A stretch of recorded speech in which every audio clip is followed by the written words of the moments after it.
ହରି ଓମ୍ ଜୟଜୀବ ଜୟଜୀବ। ହଁ ଜୟଜୀବ ଆଜ୍ଞା। ଆଉ ଭଲ ଅଛନ୍ତି? ଆଜ୍ଞା। ହଁ, ଆଜି ଆମେ ଗୋଟେ ଗୁରୁତ୍ୱର ବିଷୟବସ୍ତୁ କଥା ଚର୍ଚ୍ଚା ହେବା। ଆଜ୍ଞା। କାହିଁକିନା ଚର୍ଚ୍ଚା ଦ୍ୱାରା ହିଁ ମନମନ୍ଥନ ହେବ, ଆମେ ତର୍ଜମା କରିପାରିବା ଆଉ ସତ୍ୟକୁ ଚିହ୍ନିପାରିବା। ନିଶ୍ଚିତ ଆଜ୍ଞା। ତ ଚର୍ଚ୍ଚାର ବିଷୟ ହେଉଛି, ଦେଖନ୍ତୁ, ଆମେ ଯଦିଓ ଏ ଭୌତିକ ସଂସାରକୁ ଆମେ ପରଖିବା, ଦିନ ପ୍ରତିଦିନ ମନ୍ଦିର ସଂଖ୍ୟା ବଢ଼ି ଚାଲିଛି। ମନ୍ଦିର ନୁହେଁ କେବଳ, ଯାହା ବି ଆଧ୍ୟାତ୍ମିକ ଶିବିର, ମନ୍ଦିର, ମସଜିଦ୍, ଚର୍ଚ୍ଚ, ଗୁରୁଦ୍ୱାର ସବୁର ସଂଖ୍ୟା ବଢ଼ି ଚାଲିଛି। 12 ମାସରେ 13 ପର୍ବ ଆମେ କରୁଛେ। ବିଭିନ୍ନ ପ୍ରକାର, ଏବେ ଯେମିତି କାର୍ତ୍ତିକ ମାସ ଚାଲିଛି ଆପଣ ଜାଣିଥିବେ, ବିଭିନ୍ନ ଓଷା ବ୍ରତ, ମାଇକ୍ ବାଜୁଛି, ବିଭିନ୍ନ ପ୍ରକାର ସବୁ ଆମେ ଈଶ୍ୱର ଉପାସନା କରୁଛେ। କିନ୍ତୁ ଯଦି ସମାଜକୁ ଆମେ ଦେଖିବା, ଦିନକୁ ଦିନ ଦୁର୍ନୀତି ବି ବଢ଼ି ଚାଲିଛି। ଦିନକୁ ଦିନ ଆପଣଙ୍କର ଯେଉଁ ଲୋଭ ଆଶାରେ ଜଣେ ଜଣକୁ ଲୁଣ୍ଠନ କରିବାର ଏ ଯେଉଁ ମନୋବୃତ୍ତି, ଅମାନୁଷିକ ମନୋବୃତ୍ତି ବି ବଢ଼ି ଚାଲିଛି। ଆଜ୍ଞା। ଏସବୁର କାରଣ କ'ଣ? ଆପଣଙ୍କ ମତ କ'ଣ? ଆପଣ କ'ଣ ଭାବୁଛନ୍ତି ଯେ କେଉଁଥିପାଇଁ ମଣିଷ, ଯିଏକି ମାଧବ ସ୍ୱରୂପ, ସେ ଦାନବ କାହିଁକା ଯାଉଛି? ତ କାରଣ କ'ଣ? ପ୍ରଥମତଃ ଆମ ଭିତରେ ଯୋଉ ଧରାଯାଉ ଗୋଟେ ରୋଗ ହେଇଛି, ଗୋଟେ ଆଜ୍ଞା ବ୍ୟାଧି ହେଇଛି, ଯେ ପର୍ଯ୍ୟନ୍ତ ସେ ବ୍ୟାଧିକି ଆମେ ଚିହ୍ନି ନାହାନ୍ତି, ତାର ଆଜ୍ଞା ସ୍ୱରୂପକୁ ଜାଣି ନାହାନ୍ତି, ତାର ଆଜ୍ଞା ସୃଷ୍ଟି କିପରି ହଉଛି, ସେ କିପରି ଆପଣଙ୍କର ସମୟ କ୍ରମେ ବୃଦ୍ଧି ପ୍ରାପ୍ତ ହଉଛି, ଭୟଙ୍କର ରୂପ ନଉଛି, ଆଜ୍ଞା ନ ଜାଣିବା ଆଉ ତାର ନିଦାନ ବା ମେଡିସିନ ଯଦି ଠିକ ସେ ସଠିକ ଆମେ ନ ଖାଇବା, ତାହେଲେ ସେ ଆଜ୍ଞା ବ୍ୟାଧିଟି କାଳକ୍ରମେ ବଢିବ ଏବଂ ଆମର ପ୍ରାଣହାନି ହେବ ବା ଆମର ଜୀବନ ନେବ।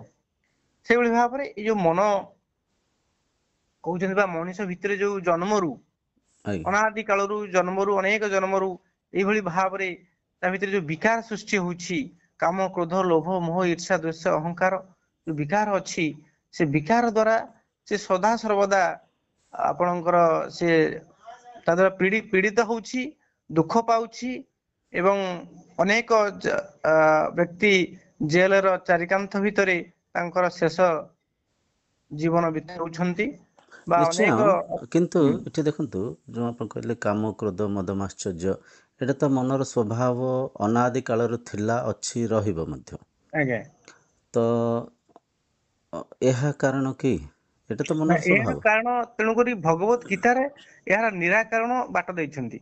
ଆଜ୍ଞା ଭଗବତ ଗୀତାରେ ଯୋଗେଶ୍ଵର କୃଷ୍ଣ କହିଲେ, ଆପଣଙ୍କର ଯୋଉ କାମ, କ୍ରୋଧ ରହିଲେ, ଏସବୁ ନରକର ଦ୍ୱାର। ଯଦି ଆଜ୍ଞା ପ୍ରକୃତରେ ଆମେ ଦେଖିବା, ପ୍ରତ୍ୟେକଟି ଇଚ୍ଛା, ଆପଣଙ୍କର ଇଚ୍ଛାଟା ବଳବତ୍ତୀ ହେଲେ ସେ ଆପଣ କାମନା ରୂପ ନଉଛି, କାମନାରେ ବାଧା ଆସିଲେ କ୍ରୋଧ ଉତ୍ପନ୍ନ ହଉଛି, କ୍ରୋଧ ଉତ୍ପନ୍ନରୁ ସ୍ମୃତିନାଶ, ସ୍ମୃତିନାଶରୁ ପ୍ରଣଶ୍ୟତି ବା ମଣିଷ ନିଜ ହିତାହିତ ଜ୍ଞାନ ଭୁଲି ନିଜର ପ୍ରଭୁତ କ୍ଷତି କରି ପକାଏ। ନିଶ୍ଚୟ। ଏଇଠି ବାସ୍ତବରେ ଏଇଟା ପ୍ରାକ୍ଟିକାଲ ଜିନିଷଟା। ହଁ, ନିଶ୍ଚୟ ଠିକ୍ କହିଲେ। କିନ୍ତୁ ଆଜ୍ଞା ଏଇଠି ଆଉ ଏକ ପ୍ରକାର ପ୍ରଶ୍ନ ଉଠୁଛି, ଯେଉଁଟାକି ସାଧାରଣ ମଣିଷମାନେ ଆମେ ସମସ୍ତେ ଆଜ୍ଞା ଭାବୁଥାଉ। ଆଜ୍ଞା ମନରେ ଯେ ପର୍ଯ୍ୟନ୍ତ ଆମର ଇଚ୍ଛା ନଥିବ, ମନରେ ଆଜ୍ଞା ଯେତେବେଳେ ଆମର ଆଶା ନଥିବ, ଅଭିଳାଷ ନଥିବ, ଆମେ ଭୌତିକ ଉନ୍ନତି ବି କରିପାରିବାନି ନା। ଅନେକ ଲୋକ ଆଜ୍ଞା ଭାବୁଥାନ୍ତି, ଯଦି ଆମ ଭିତରେ କିଛି ଆଶା ଅଭିଳାଷ ନଥିବ, ଇଚ୍ଛା ବାଞ୍ଛନା ନଥିବ, ତାହେଲେ ସାଇଣ୍ଟିଷ୍ଟ ମାନେ ରିସର୍ଚ୍ଚ କାହିଁ କରନ୍ତେ, ଏସବୁ ଜିନିଷର ଆବିଷ୍କାର କାହିଁ ହୁଅନ୍ତା, ସମାଜର ଯେଉଁ ଆଜି ଆମେ ଯାହା ବି ଆଧୁନିକ ସବୁ ଯନ୍ତ୍ରପାତି ବିନିଯୋଗ କରୁଛେ, କି ଯାହା ବି ଉଡ଼ାଜାହାଜରେ ଉଡ଼ିବା କୁହନ୍ତୁ, କି ଆମେ ଏ ମୋବାଇଲରେ କଥାବାର୍ତ୍ତା ହେବା କୁହନ୍ତୁ, କି କମ୍ପ୍ୟୁଟର୍ସ ଯାହା ବି ଆମେ ବିନିଯୋଗ କରୁଛେ, ଏସବୁ ଜିନିଷର ତ ଆବିଷ୍କାର ହେଇପାରନ୍ତାନି ନା। ତ ନାଇଁ ଇଚ୍ଛା ଖରାପ କି? ନାଇଁ, ଇଚ୍ଛା ଖରାପ ନୁହେଁ। ଆଜ୍ଞା ଇଚ୍ଛାର ଯୋଉ ମାନେ ଆପଣଙ୍କର ଦୁରୁପଯୋଗ ହଉଛି, ଯୋଉଟା ଅନିଷ୍ଟକାରୀ ଇଚ୍ଛା, ଯୋଉଟା ଆଜ୍ଞା ଶୁଭଙ୍କର ଇଚ୍ଛା ବା ସଦିଚ୍ଛା କେବେ ଅନିଷ୍ଟକାରୀ ନୁହେଁ। ଆଜ୍ଞା ସମସ୍ତଙ୍କର ଆଜ୍ଞା ମଙ୍ଗଳ ଚାହିଁବା କେବେ ମାନେ ସୁନ୍ଦର ଆପଣଙ୍କର ସୁନ୍ଦର ଏଇଟା ସୁନ୍ଦର ଅନିଷ୍ଟ କଥା ନୁହେଁ। କହିଲେ। ଇଚ୍ଛା ଆଜ୍ଞା ପଛାଡ଼େ ନିଜର ଉନ୍ନତି ସଙ୍ଗେ ସଙ୍ଗେ ସମାଜର ସମସ୍ତଙ୍କର ଉନ୍ନତି ଚାହିଁବାର ଆବଶ୍ୟକ ଅଛି। ଆଜ୍ଞା ଯେମିତିକି ଯେମିତି ମୁଁ ସେମିତି ସମସ୍ତେ। ଆଜ୍ଞା ଯେମିତି ମୋତେ ଭଲ ଜିନିଷ ଭଲ ଲାଗୁଛି, କି ବାତାବରଣ ଯେଉଁ ଆଜିର ପ୍ରଦୂଷଣ ଯେମିତି ମୋତେ ଖରାପ ଲାଗୁଛି, କି ମୋତେ ଯେମିତି ବିଭ୍ରାନ୍ତ କରୁଛି, ସେମିତି ସମସ୍ତଙ୍କୁ ସେମିତି ଲାଗୁଛି। ତ ଇଚ୍ଛା ବାଞ୍ଛନା ଖରାପ ନୁହଁ। ଇଚ୍ଛା ବାଞ୍ଛନା ସଙ୍ଗେ ସଙ୍ଗେ ସମସ୍ତଙ୍କର ଉନ୍ନତି ଚାହିଁକିରି ସେ ଇଚ୍ଛାକୁ କାର୍ଯ୍ୟରତ କରିବାର ଆବଶ୍ୟକ ଅଛି। ହଁ, ଏହାକୁ ଆମେ ଗୋଟେ ମାନେ ବାକ୍ୟରେ କହିପାରିବା, ଆଜ୍ଞା ଯୋଉଟା ଶୃଙ୍ଖଳିତ ଆଜ୍ଞା ଶୃଙ୍ଖଳିତ ଇଚ୍ଛା, ବା ଯୋଉଟା ଆପଣଙ୍କର ଯୋଉ ଇଚ୍ଛାରେ ନିଜର କ୍ଷତି ହଉନଥିବ କି ଅନ୍ୟର କ୍ଷତି ହଉନଥିବ, ସୁନ୍ଦର ସୁନ୍ଦର। ସଂଯତ ଇଚ୍ଛା। ସେଇ ସଂଯତ ଇଚ୍ଛା, ଶୃଙ୍ଖଳିତ ଇଚ୍ଛା ଏ ଅଟୋମେଟିକ ହବ ନାହିଁ। ସେଥିପାଇଁ ଆପଣଙ୍କର ସାରା ଜୀବନ ପ୍ରୟାସ କରିବାକୁ ପଡିବ। ଅର୍ଥାତ୍ ଆପଣଙ୍କୁ ଯୋଗ ମାର୍ଗୀ ହବାକୁ ପଡିବ, ସତ୍ସଙ୍ଗ କରିବାକୁ ପଡିବ, ସାଧନା କରିବାକୁ ପଡିବ, ସ୍ୱାଧ୍ୟାୟ କରିବାକୁ ପଡିବ। ଇଏ ଅଟୋମେଟିକ ହବନି, କାରଣ ଇଏ ଆପଣଙ୍କ ଭୌତିକ ବିଦ୍ୟା ପ୍ରତି ଇଏ ପରି ଇଏ ଗୋଟେ ଆଧ୍ୟାତ୍ମିକ ବିଦ୍ୟା, ପରା ବିଦ୍ୟା। ତେଣୁ ଆକୁ ସୁନ୍ଦର। ସାଧନା କରିବାକୁ ପଡିବ। କିନ୍ତୁ ଦୁର୍ଭାଗ୍ୟବଶତଃ ଆମେ ଆପଣ ପିଲା ବେଳରୁ, ବାଲ୍ୟ ଅବସ୍ଥାରୁ ଏଇ ଭୌତିକ ଶିକ୍ଷା ତ ଆମେ ତାର ବ୍ୟବସ୍ଥା ଅଛି, ସୁବ୍ୟବସ୍ଥିତ କରିଛନ୍ତି, କିନ୍ତୁ ଆଧ୍ୟାତ୍ମିକ ଶିକ୍ଷାର ଘୋର ଅଭାବ ଅଛି, ଯୋଉଟା କି ବୈଦିକ। ଆଧ୍ୟାତ୍ମିକ ଶିକ୍ଷାର ଘୋର ଅଭାବ ଅଛି କେମିତି ଆମେ କହିବା? କାହିଁକି ନା ପ୍ରତିଦିନ ଆମ ଘରେ ଠାକୁରଙ୍କୁ ପୂଜା କରୁଛେ। ଗୋଟେ ଗରିବ ଯିଏକି ଯାହା ଘରେ ଖାଇବା ପାଇଁ ବି ମୁଠାଏ ମାନେ ଚାଉଳ ନଥାଏ, ସେ ବି ସକାଳେ ଈଶ୍ୱରଙ୍କ ପାଖରେ ଗୋଟେ ଧୂପ ଦେଉଛନ୍ତି, ସନ୍ଧ୍ୟାରେ ଗୋଟେ ସଞ୍ଜ ଦେଉଛନ୍ତି। ଆମେ ମନ୍ଦିରକୁ ଯାଉଛେ, ଆମେ ଅନେକ ଈଶ୍ୱରୀୟ ଉପାସନା କରୁଛେ।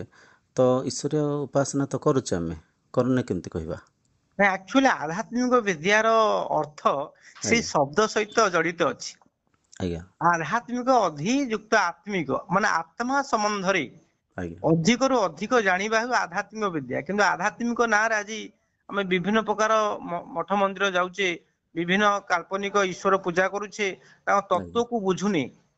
ତେଣୁ ଆଜ୍ଞା ଆଧ୍ୟାତ୍ମିକ ଅର୍ଥ ନିଜକୁ ଜାଣିବା ଭିତରେ, ଆମ ଭିତରେ ଯୋଉ କାମ, କ୍ରୋଧ, ଲୋଭ ସୃଷ୍ଟି ହଉଛି, ବା ମୋ ଭିତରେ ସେଇ ପରମ ସତ୍ୟ ତତ୍ଵ କିଭଳି ଭାବରେ ଅଛନ୍ତି, କିଭଳି ଭାବରେ ମୁଁ ତାକୁ ଆବିଷ୍କାର କରିପାରିବି, କିଭଳି ଭାବରେ ମୋର ପ୍ରକୃତ ସ୍ୱରୂପରେ ସ୍ଥିତ ହେଇପାରିବି, ସଚିତ ଆନନ୍ଦର ଅନୁଭବ କରିପାରିବି, ତାହାର ଯୋଉ ବିଧିବଦ୍ଧ ଜ୍ଞାନ କୌଶଳ, ସଦ୍ଗୁରୁଙ୍କ ସାନିଧ୍ୟ ଲାଭ କରି ବା ଆପଣଙ୍କର ସତ୍ଶାସ୍ତ୍ର ପଠନ କରି ତାହାର ଯୋଉ ମାର୍ଗଟା ଜାଣିବା ହିଁ ପ୍ରକୃତ ଆଧ୍ୟାତ୍ମିକତା ଜ୍ଞାନ ବା ଆଧ୍ୟାତ୍ମିକ ମାର୍ଗ। କିନ୍ତୁ ଆଧ୍ୟାତ୍ମିକ ନାଁରେ ଆମେ ବିଭିନ୍ନ ପ୍ରକାର ପୂଜା ପର୍ବାଣୀ, ବିଭିନ୍ନ ଉପାସନା କରୁଛୁ। ଏଇଟା ସମ୍ପୂର୍ଣ୍ଣ ଆପଣ ସହଯୋଗୀ ହବ ନାହିଁ ଆଧ୍ୟାତ୍ମିକ ଜ୍ଞାନ ଜାଣିବା ପାଇଁ। ତେଣୁ ଆମର ବାଟଟା, ମାର୍ଗଟା ଭିନ୍ନ ହେଇଯାଉଛି, ଯାହା ଫଳରେ ଫଳ ବି କିଛି ମିଳୁନି। ଆଧ୍ୟାତ୍ମିକତାର ଶ୍ରେଷ୍ଠ ଲାଭ ହଉଛି ଆପଣ ଏପରି ଏକ ମାନସିକ ଅବସ୍ଥାରେ ଆପଣ ଉପସ୍ଥିତ ହେବେ ବା ପହଞ୍ଚିବେ, ଯାହାର କି ଆପଣ ଜୀବନରୁ ସମସ୍ତ ପ୍ରକାର ଯୋଉ ଦୁଃଖ ଯନ୍ତ୍ରଣା ଦୂରୀଭୂତ ହେଇଯିବ। ଆପଣ ନିଜର ପ୍ରକୃତ ସ୍ୱରୂପକୁ, ଯୋଉ ଯାହାକି ଶାସ୍ତ୍ର କହିଛନ୍ତି ସଚିତ ଆନନ୍ଦ, ଯାହାକି ଯୌଗିକ ଭାଷାରେ ସେଇ ସ୍ୱରୂପସ୍ଥ ଆପଣ ହେବେ, ଯାହାକି ପ୍ରତ୍ୟେକ ବ୍ୟକ୍ତି ପାଇଁ ଏଇଟା ଆପଣଙ୍କର ଅନିବାର୍ଯ୍ୟ, ଏ ଜନ୍ମସିଦ୍ଧ ଅଧିକାର। କିନ୍ତୁ ଆଧ୍ୟାତ୍ମିକ ନାଁରେ ଯେଉଁ ଭୌତିକ ଉପାସନା ଆମେ କରୁଛେ, ତାହା ଦ୍ଵାରା ଏହା ଆପଣଙ୍କର ଲୁକାୟିତ ହେଇଯାଉଛି। ଏଇଠି ଦେଖନ୍ତୁ, ଆମେ ସବୁ କଥାକୁ ଯଦି ଆମେ ପ୍ରାକ୍ଟିକାଲି ବୁଝିବା ପାଇଁ ଚେଷ୍ଟା କରିବା, ଆଜ୍ଞା ସମାଜ, ଆପଣ ଯେଉଁ ଆମେ ଯାହା ବି ଚର୍ଚ୍ଚା କରୁଛେ ବ୍ରହ୍ମଜ୍ଞାନ କଥା, ଏସବୁ ଆଜ୍ଞା ଜ୍ଞାନକୁ ତ ସମସ୍ତେ ବୁଝିପାରୁନାହାନ୍ତି ଆଜ୍ଞା ବୁଝିପାରୁନାହାନ୍ତି ଆଉ ଆଜି ଯାହା ବି ଆପଣ ସୁନ୍ଦର କଥା କହିଲେ, ଆଧ୍ୟାତ୍ମିକତା ନିଜର ସ୍ୱାର୍ଥ ପାଇଁ ଆଜିକାଲି ବିନିଯୋଗ କରାଯାଉଛି। ଯିଏ ବି ଯେଉଁଠି ବି, ଏଇଟା ଅନେକ ଲୋକଙ୍କୁ ଟିକେ ଖରାପ ଲାଗିବ, କାହିଁକିନା ସତ୍ୟ ଭାରି କଟୁ ଥାଏ, ସତ୍ୟକୁ ହଜମ କରିବାର ଶକ୍ତି ବି ଦରକାର। ଏଠି ମଠ ମନ୍ଦିର ନିଜ ସ୍ୱାର୍ଥ ପୂର୍ତ୍ତି କରିବା ପାଇଁ, ନିଜର ଗରିମା ପ୍ରତିଷ୍ଠାକୁ ବଢ଼ାଇବା ପାଇଁ, ନିଜର ଆଡ଼ମ୍ବରକୁ ଦେଖିବା ପାଇଁ ଅଧିକାଂଶ ଚାଲିଛି। ସବୁ କହିପାରିବାନି, ଅନେକ ସୁନ୍ଦର ମଠ ମନ୍ଦିର ଅଛି ଯିଏକି ସମାଜକୁ ଶୃଙ୍ଖଳିତ ରଖିବା ପାଇଁ ପ୍ରୟାସ କରୁଛି। ତ ଆ ଦେହରେ କମି କେଉଁଠି ରହୁଛି ଭାବୁଛନ୍ତି ଆପଣ? ମାନେ ଆପଣଙ୍କ ମତ ଅନୁଯାୟୀ କେଉଁଠି କ'ଣ କମି ଅଛି, ଯାହାକୁ ଯଦି ଆମେ ରେକ୍ଟିଫାଏ କରିପାରିବା, ଯେଉଁ କମିକୁ ଯଦି ଆମେ ପୂର୍ତ୍ତି କରିପାରିବା, ଆଉ ଥରେ ଆମେ ଆଧ୍ୟାତ୍ମିକତାର ସଠିକ୍ ମାର୍ଗକୁ ଯାଇପାରିବା? ଆଧ୍ୟାତ୍ମିକତା ନାଁରେ ଯୋଉ ଆପଣଙ୍କର ବାହ୍ୟ ଉପଚାର ଚାଲିଛି, ବିଭିନ୍ନ ପ୍ରକାର ପୂଜା ବା ବିଭିନ୍ନ ପ୍ରକାର ବାର ବ୍ରତ ସବୁ କରୁଛନ୍ତି, ସେଇଟା ଆଜ୍ଞା ପ୍ରକୃତ ଆଧ୍ୟାତ୍ମିକତାର ଆପଣଙ୍କର ଗୌଣ ଭାଗ କହିଲେ ଅତ୍ୟୁକ୍ତି ହେବ ନାହିଁ। ମୁଖ୍ୟ ଅଂଶ ହଉଛି ଇନ୍ଦ୍ରିୟ ସଂଯମ କରିବା ବା ଆପଣଙ୍କର ଅନ୍ତର୍ମୁଖୀ ହବା। ପ୍ରକୃତରେ ଆମେ ଅନ୍ତର୍ମୁଖୀ ହେଲେ, ଅନ୍ତର୍ଯାତ୍ରା କଲେ ବା ବହିରିନ୍ଦ୍ରିୟକୁ ସଂଯମ କଲେ, ନିଶ୍ଚିତ ଉପରେ ଆପଣଙ୍କର ଆତ୍ମିକ ଜ୍ଞାନ ହବ। ବା ଆପଣ ନିଜର ଯୋଉ ଯାହା ଚାହୁଁଛନ୍ତି ଆପଣ ଜୀବନରେ, ସୁଖ ଶାନ୍ତି ଆନନ୍ଦ, ଯାହାକି ପ୍ରତ୍ୟେକ ବ୍ୟକ୍ତି ଚାହାନ୍ତି, ଜାଣତରେ ହଉ କି ଅଜାଣତରେ ହଉ, ଯେକୌଣସି ସେ କାମନା କରେ ତାର ଶେଷ ପରିଣତି ସେ ଚାହେଁ ସୁଖ ଶାନ୍ତି ଆନନ୍ଦ। କିନ୍ତୁ ବଡ ଦୁଃଖର କଥା, ତା କାମନା ପୂର୍ତ୍ତି ହେଲା ପରେ ଆଉ ଗୋଟିଏ କାମନା ଆସି ଅ ମାନେ ଦ୍ଵାରା ବାଡାଇ ଆଜ୍ଞା ଥାଏ। ତେଣୁକରି ସିଏ କଦାପି ତା କାମନାର ସମାପ୍ତି ହୁଏ ନାହିଁ, କି ସେଇ ପରମ ଶାନ୍ତି ଆନନ୍ଦ ଏ ମଣିଷ ପାଇପାରେ ନାହିଁ। କିନ୍ତୁ ଯୋଉମାନେ ପ୍ରକୃତର ଆଧ୍ୟାତ୍ମିକ ସାଧନ କରୁଛନ୍ତି, ସେମାନେ ନିଶ୍ଚିତ ରୂପରେ ସେ ଆନନ୍ଦ ପ୍ରାପ୍ତ କରନ୍ତି, ଯାହାକି ଶାସ୍ତ୍ର ମାନେ ବା ସଦ୍ଗୁରୁ ମାନେ ନିଜର ଅନୁଭବରେ ପ୍ରକାଶ କରିଛନ୍ତି। ଏହା ପ୍ରତ୍ୟେକ ବ୍ୟକ୍ତି ବି ଯଦି ଚାହିଁବେ, ଇଚ୍ଛା ପ୍ରକାଶ କରିବେ, ଏହାର ସତ୍ୟତା ନିଜ ହୃଦୟରେ ସେମାନେ ପ୍ରମାଣ ପାଇପାରିବେ। ଏଇଠି ପ୍ରଶ୍ନ ଉଠେ, ପ୍ରକୃତ ସାଧନା ଆମେ କାହାକୁ କହିବା? କାହିଁକି ନା ଆମେ ଯାହା ଦେଖୁଛେ ସେଇଆ ଶିଖୁଛେ, ସେଇପରିକା ଆଚରଣ କରୁଛେ। କିଛି ଲୋକ କୁହନ୍ତି ଈଶ୍ୱର ବୈକୁଣ୍ଠରେ ଅଛନ୍ତି, କୈଳାସରେ ଅଛନ୍ତି, କି ସାତ୍ୱୀ ଆସମାନ କୁହନ୍ତୁ, କି ହେଭେନରେ ଅଛନ୍ତି କୁହନ୍ତୁ। ଯାହା ବି ଆମେ ଯେଉଁ ପରିକା ସମାଜରେ ଶୁଣିଛେ, ମା ବାପାଙ୍କଠୁ ଶୁଣିଛେ, ଯେଉଁ ପରିକା ସାଙ୍ଗସାଥୀଙ୍କ ଆଚରଣକୁ ଦେଖିଛେ, କି ଆମେ ଯେଉଁ ପରିକା ଶରୀରର ସମ୍ପର୍କରେ ଆସିକିରି ତାଙ୍କ ଦ୍ୱାରା ଯାହା ବି ଜ୍ଞାନ ଅର୍ଜନ କରୁଛେ, ସେଇପରିକା ଆମେ ମାନିଛେ, ଆଉ ସେଇପରିକା ହିଁ ଆଚରଣ ମଧ୍ୟ କରୁଛେ। କିଛି ଲୋକ ଏପରିକା କୁହନ୍ତି, ଆଉ କିଛି ଲୋକ କହନ୍ତି ନାଇଁ, ଠାକୁର ନିରାକାର, ତାଙ୍କର କୌଣସି ଆକାର ନାହିଁ, ତାଙ୍କର କୌଣସି ରଙ୍ଗରୂପ ନାହିଁ। ତ ଏପରିକା ଯେଉଁ ଜଟିଳ ସମସ୍ୟାରେ ଯିଏ ବି ସାଧକମାନେ, ଯିଏ ବି ଭକ୍ତମାନେ, କେମିତି ସେମାନେ କାହାକୁ ସତ୍ୟ ବୋଲିକିରି ମାନିବେ, କାହାକୁ ସତ୍ୟ ବୋଲିକିରି ସେମାନେ ସ୍ୱୀକାର କରିବେ? କାହିଁକିନା କିଏ କହିଲେ ସାକାର, କିଏ କହିଲେ ନିରାକାର। ଯିଏ କହୁଛନ୍ତି ସାକାର, ସେ ନିରାକାରକୁ ମାନୁନାହାନ୍ତି। ଯିଏ କହୁଛନ୍ତି ନିରାକାର, ସେ ସାକାରକୁ ମଧ୍ୟ ମାନୁନାହାନ୍ତି। ଏମିତି ବହୁତ ଅନେକ ଲୋକ ଅଛନ୍ତି, କହନ୍ତି ନାଇଁ ଈଶ୍ୱର ନିରାକାର, ନିରାକାର, ନିରାକାର, ତାଙ୍କର ଆକାର ନାହିଁ, ତାଙ୍କର ରଙ୍ଗ ନାହିଁ, ତାଙ୍କର ରୂପ ନାହିଁ, ତାଙ୍କର ନାମ ନାହିଁ। ଠିକ୍ ଅଛି, ଯଦ୍ୟ ନିରାକାରର ରଙ୍ଗ ରୂପ ନାହିଁ, ନାମ ନାହିଁ, ତ ନିରାକାରକୁ ଚିହ୍ନିବା ପାଇଁ କିଛି ସାହାରାର ବି ଆବଶ୍ୟକ ଅଛି, ସାକାରର ବି ଆବଶ୍ୟକ ଅଛି। ତ ଏଠି ଗୋଟେ ଅଜାଣତରେ ମନ ଭିତରେ ଗୋଟେ ଆନ୍ଦୋଳନ ସୃଷ୍ଟି ହେଉଛି, ଦ୍ୱନ୍ଦ୍ୱ ସୃଷ୍ଟି ହେଉଛି। ତ କେମିତି ମନୁଷ୍ୟ ମାନେ କ'ଣ କଲେ ଏ ଯେଉଁ ବିଭ୍ରାନ୍ତ ଯେଉଁ ମନ ଭିତରେ ଯେଉଁ ଦ୍ୱନ୍ଦ୍ୱ ସୃଷ୍ଟି ହେଉଛି, ଆଧିରୁ ସେମାନେ ବଞ୍ଚିତ ହୋଇପାରିବେ? ଆର ମାର୍ଗ କ'ଣ ଭାବୁଛନ୍ତି? ନାଇଁ, ଆକ୍ଚୁଆଲି ବାସ୍ତବରେ ଈଶ୍ୱରକୁ କେହି ଚାହାନ୍ତି ନାହିଁ ଆଜ୍ଞା। ଆଜ୍ଞା ଆଜ୍ଞା ପ୍ରକୃତରେ ଆପଣ ଦେଖିବେ 100 ଲୋକରୁ ଆଜ୍ଞା 99 ଲୋକ ପ୍ରାୟ ଈଶ୍ୱରକୁ ଚାହାନ୍ତି ନାହିଁ। ଆଜ୍ଞା ଈଶ୍ୱରଙ୍କ ଦ୍ଵାରା ତାଙ୍କର ବ୍ୟକ୍ତିଗତ କ'ଣ ଉନ୍ନତି ହେଇପାରିବ, ସୁନ୍ଦର କଥା ବା କହିଲେ। ସେଇଟାକୁ ଆର ଚାହାନ୍ତି। ଆର ମୁଖ୍ୟ କାରଣ ବି ଅଛି। ମୁଖ୍ୟ କାରଣ ଆଜ୍ଞା କ'ଣ? ମନ ସକାମ ଭକ୍ତିରେ ବାନ୍ଧି ହେଇଯାଏ, ଯେଉଁଠି ଆଜ୍ଞା ପାଇବାର ଆଶା ଅଭିଳାଷା ଥାଏ, ଇଚ୍ଛା ବାଞ୍ଚନା ଥାଏ। ଏ ପୂଜା କଲେ ସେ ଫଳ ମିଳିବ, ସେ ଆଜ୍ଞା ତପସ୍ୟା କଲେ ଏ ଫଳ ମିଳିବ, ଏ ବ୍ରତକୁ ଆଚରଣ କଲେ ଏ ଉନ୍ନତି ହେବ, ଧନ ପ୍ରାପ୍ତି ହେବ, କି ଯଶ ପ୍ରାପ୍ତି ହେବ, କି ଚାକିରି ମିଳିବ, କି ବିବାହ ହେବ, କି ସନ୍ତାନ ପ୍ରାପ୍ତି ହେବ। ଯାହା ବି ଆମେ ପ୍ରାପ୍ତି ଯେଉଁଠି ମଣିଷ ମନ ମାନେ ପ୍ରାପ୍ତି ପାଇବାର ଆଶା ଅଭିଳାଷ ଯେଉଁଠି ଥାଏ, ସେଠି ସହଜ ରୂପରେ ମଣିଷ ବାନ୍ଧି ହେଇଯାଉଥାନ୍ତି। କାହିଁକିନା ମନର ସ୍ୱଭାବ ଏଇଟା ସମସ୍ତଙ୍କର। ଆଜ୍ଞା ଆଜ୍ଞା ଛୋଟବେଳଠୁ ଯେମିତି ଆପଣ ଦେଖିଥିବେ, ଗୋଟେ ଛୋଟ ପିଲାଟିକୁ ଯିଏ ବାରମ୍ବାର ଚକୋଲେଟ୍ ଦେଉଥିବେ, ଗେହ୍ଲା କରୁଥିବେ, ସେ ଲୋକକୁ ସେ ପିଲା ଭଲ ପାଆନ୍ତି। କାହିଁକିନା ତାଙ୍କଠୁ କିଛି ପାଉଛନ୍ତି, ସେଇଠି ହିଁ ତାଙ୍କ ମନରେ ଗୋଟେ ଲୋଭ ଆଶା ଉତ୍ପତ୍ତି ହୁଏ। ଏଇଟା ସାଧାରଣତଃ ପ୍ରକୃତି ଶୁଦ୍ଧ, ମାନେ ପ୍ରକୃତିରେ ପ୍ରାକୃତିକ ଭାବରେ ମନର ଇଏ ହେଲା ସ୍ୱଭାବ। ତ ସକାମ ଭକ୍ତିରେ ବହୁତ ଜଲ୍ଦି ସମସ୍ତେ ଈଶ୍ୱର ପ୍ରାପ୍ତି ନୁହଁ, ଈଶ୍ୱରଙ୍କଠୁ ପାଇବା ପାଇଁ ବାନ୍ଧି ହେଇଯାଉଥାନ୍ତି। ଏଇଟା ତ ମନର ସ୍ୱଭାବ। ଏଇ ସ୍ୱଭାବକୁ ନେଇକରି ଅନେକ ମାନେ ଆପଣ ବୁଝିପାରୁଥିବେ, ଅନେକ ଅସାଧୁ ମାନେ ସାଧୁ ବେଶରେ ସେ ତାଙ୍କ ଆବଶ୍ୟକତାକୁ ପୂର୍ତ୍ତି କରୁଛନ୍ତି, ଶୋଷଣ ବିଭିନ୍ନ କରୁଛନ୍ତି ଆଜ୍ଞା। ଶୋଷଣ କରୁଛନ୍ତି। ସୁନ୍ଦର କଥା ଆଜ୍ଞା କହିଲେ। କାହିଁକିନା ମଣିଷର ମନ ସକାମ ଭକ୍ତିରେ ବାନ୍ଧି ହେବାର କାରଣ ମନର ସ୍ୱଭାବ ଏଇଟା। ଆଜ୍ଞା ତ ନିଷ୍କାମ ଭାବରେ ଆପଣ ବଢ଼ିଆ ସୁନ୍ଦର ଭାବରେ କହିଲେ, ଈଶ୍ୱର ପ୍ରାପ୍ତି କରିବା ପାଇଁ ବହୁତ କମ୍ ଲୋକ ଚାହୁଁଥାନ୍ତି, ଈଶ୍ୱରଙ୍କଠୁ କିଛି ପାଇବା ପାଇଁ ଅନେକ ଲୋକ ପ୍ରୟାସ କରୁଥାନ୍ତି। ଆର ଆଜ୍ଞା ଦେଖନ୍ତୁ, ବହୁତ ସାରା କାରଣ ଅଛି। ଆଜିର ଯେଉଁ ସମାଜକୁ ଯଦି ଆମେ ଦେଖିବା, ଟିଭି, ସିନେମା, ମୋବାଇଲରେ କିଛି ଏପିସୋଡ଼ ହରିକା କରିକି ସବୁ ପ୍ରଚାର କରୁଛନ୍ତି। ସେଥିରେ ଆପଣ ଦେଖିବେ ଠାକୁର କେଉଁଠି ବାହାରିଲେ ହାତ ଦେଖେଇଲେ କେଉଁଠି ସୁନା, କେଉଁଠି ପଇସା, କେଉଁଠି ଠାକୁର ଉଡ଼ିଗଲେ, କେଉଁଠି ଠାକୁର ବର ଦେଲେ, ଏସବୁ ଜିନିଷକୁ ଦେଖିକରି ବି ଅଧିକାଂଶ ଲୋକ ଭ୍ରମିତ ହେଇଯାଉଛନ୍ତି। ଆଜ୍ଞା ତ ଆଜ୍ଞା ତ ଆଧ୍ୟାତ୍ମିକତାର ସଠିକ୍ ଉଦ୍ଦେଶ୍ୟ ହେଲା, ଆଧ୍ୟାତ୍ମିକର କେବଳ ଗୋଟିଏ ହିଁ ଉଦ୍ଦେଶ୍ୟ, ଈଶ୍ୱର ପ୍ରାପ୍ତି କରିବା, ନା କି ଈଶ୍ୱରଙ୍କଠୁ କିଛି ପାଇବା। ତାର କାରଣ ଈଶ୍ୱର ଏ ସଂସାରରେ ସବୁ କିଛି ଦେଇଛନ୍ତି। ସବୁ ଯାହା ବି ସେ ଈଶ୍ୱର ଦ୍ୱାରା ହିଁ ସୃଷ୍ଟି କରାଯାଇଛି। ଭୌତିକ ବସ୍ତୁ ପଦାର୍ଥ, ଭୌତିକ ଯାହା ବି ଧନ ଯଶ ମାନ ଖ୍ୟାତି ବଳ ଯାହା ବି ପ୍ରାପ୍ତ କରିବା ପାଇଁ ହେଲେ ତାକୁ ପ୍ରୟାସ କରିବାକୁ ପଡ଼ିବ, ଚେଷ୍ଟା ପ୍ରଚେଷ୍ଟା କରିବାକୁ ପଡ଼ିବ, ପରିଶ୍ରମ କରିବାକୁ ପଡ଼ିବ। ଈଶ୍ୱର ଉପାସନା କରିକି ଯଦି ଆମେ ଭାବୁଛେ କିଛି ଭୌତିକ ବସ୍ତୁ ପାଇବା, ଏଇଟା ଆମର ମୂର୍ଖାମି ହେବ। କିନ୍ତୁ ଯେହେତୁ ମନ ଲୋଭରେ ବାନ୍ଧି ହେଇ ସକାମ ଭକ୍ତିର ଅନେକ ଭକ୍ତ ସକାମ ଭକ୍ତିରେ ବାନ୍ଧି ହେଇକି ଭୌତିକ ପୂଜା ଆଦି କାର୍ଯ୍ୟକ୍ରମ କରୁଥାନ୍ତି, ତାହେଲେ ନିଷ୍କାମ ଭକ୍ତି ଆସିବ କେମିତି ତାଙ୍କ ଭିତରେ? ନା ତାର ମାର୍ଗ ପ୍ରଥମ କ'ଣ? ତ ଗୋଟେ କଥା ହଉଛି ଈଶ୍ୱର କଣ ଆଗେ ଜାଣିବାକୁ ପଡିବ ଆଜ୍ଞା। ଆଜ୍ଞା, ଭାଗବତ ଆପଣ କହିଲେ ତ୍ରିଗୁଣ ସଙ୍ଗ ଯାର ନାହିଁ ଉଦ୍ଧବ ଈଶ୍ୱରଟି ସେଇ। ସୁନ୍ଦର। ଦ୍ୱିତୀୟ ଆପଣଙ୍କ ଗୁଣାତୀତ। ଯୋଗଦର୍ଶନ ଶାସ୍ତ୍ର କହୁଛନ୍ତି କର୍ମ ଆଜ୍ଞା, ଫଳ ବିପାକ ସେର ପରାମୁଷ୍ଟ ପୁରୁଷ ବିଶେଷ ଈଶ୍ୱର। ତେଣୁ ଆଜ୍ଞା, ଭାଗବତ କହିଲେ ତ୍ରିଗୁଣ ସଙ୍ଗ ଯାର ନାହିଁ ଉଦ୍ଧବ ଈଶ୍ୱରଟି ସେଇ।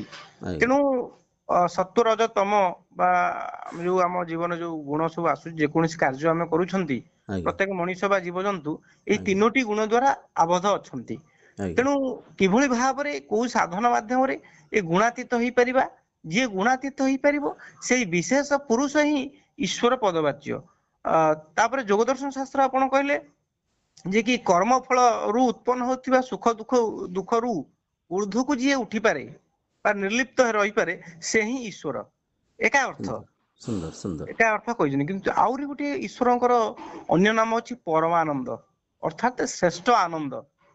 ତେଣୁ ଆଜ୍ଞା, ଈଶ୍ୱର ଇଏ ହଉଛନ୍ତି ପରମାନନ୍ଦ। ତେଣୁ ପରମାନନ୍ଦଙ୍କର କୌଣସି ରୂପରେଖ ନାହିଁ, ସେ ଗୋଟିଏ ଅବସ୍ଥା, ଗୋଟେ ଅନୁଭବ।